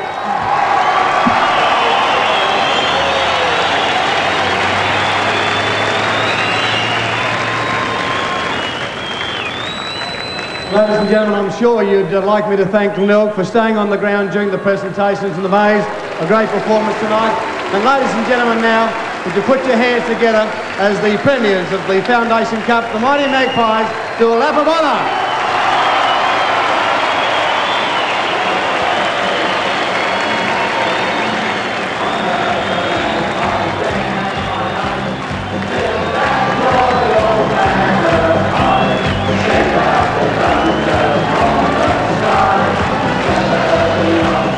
Well, look at the jubilation on the Port Adelaide players.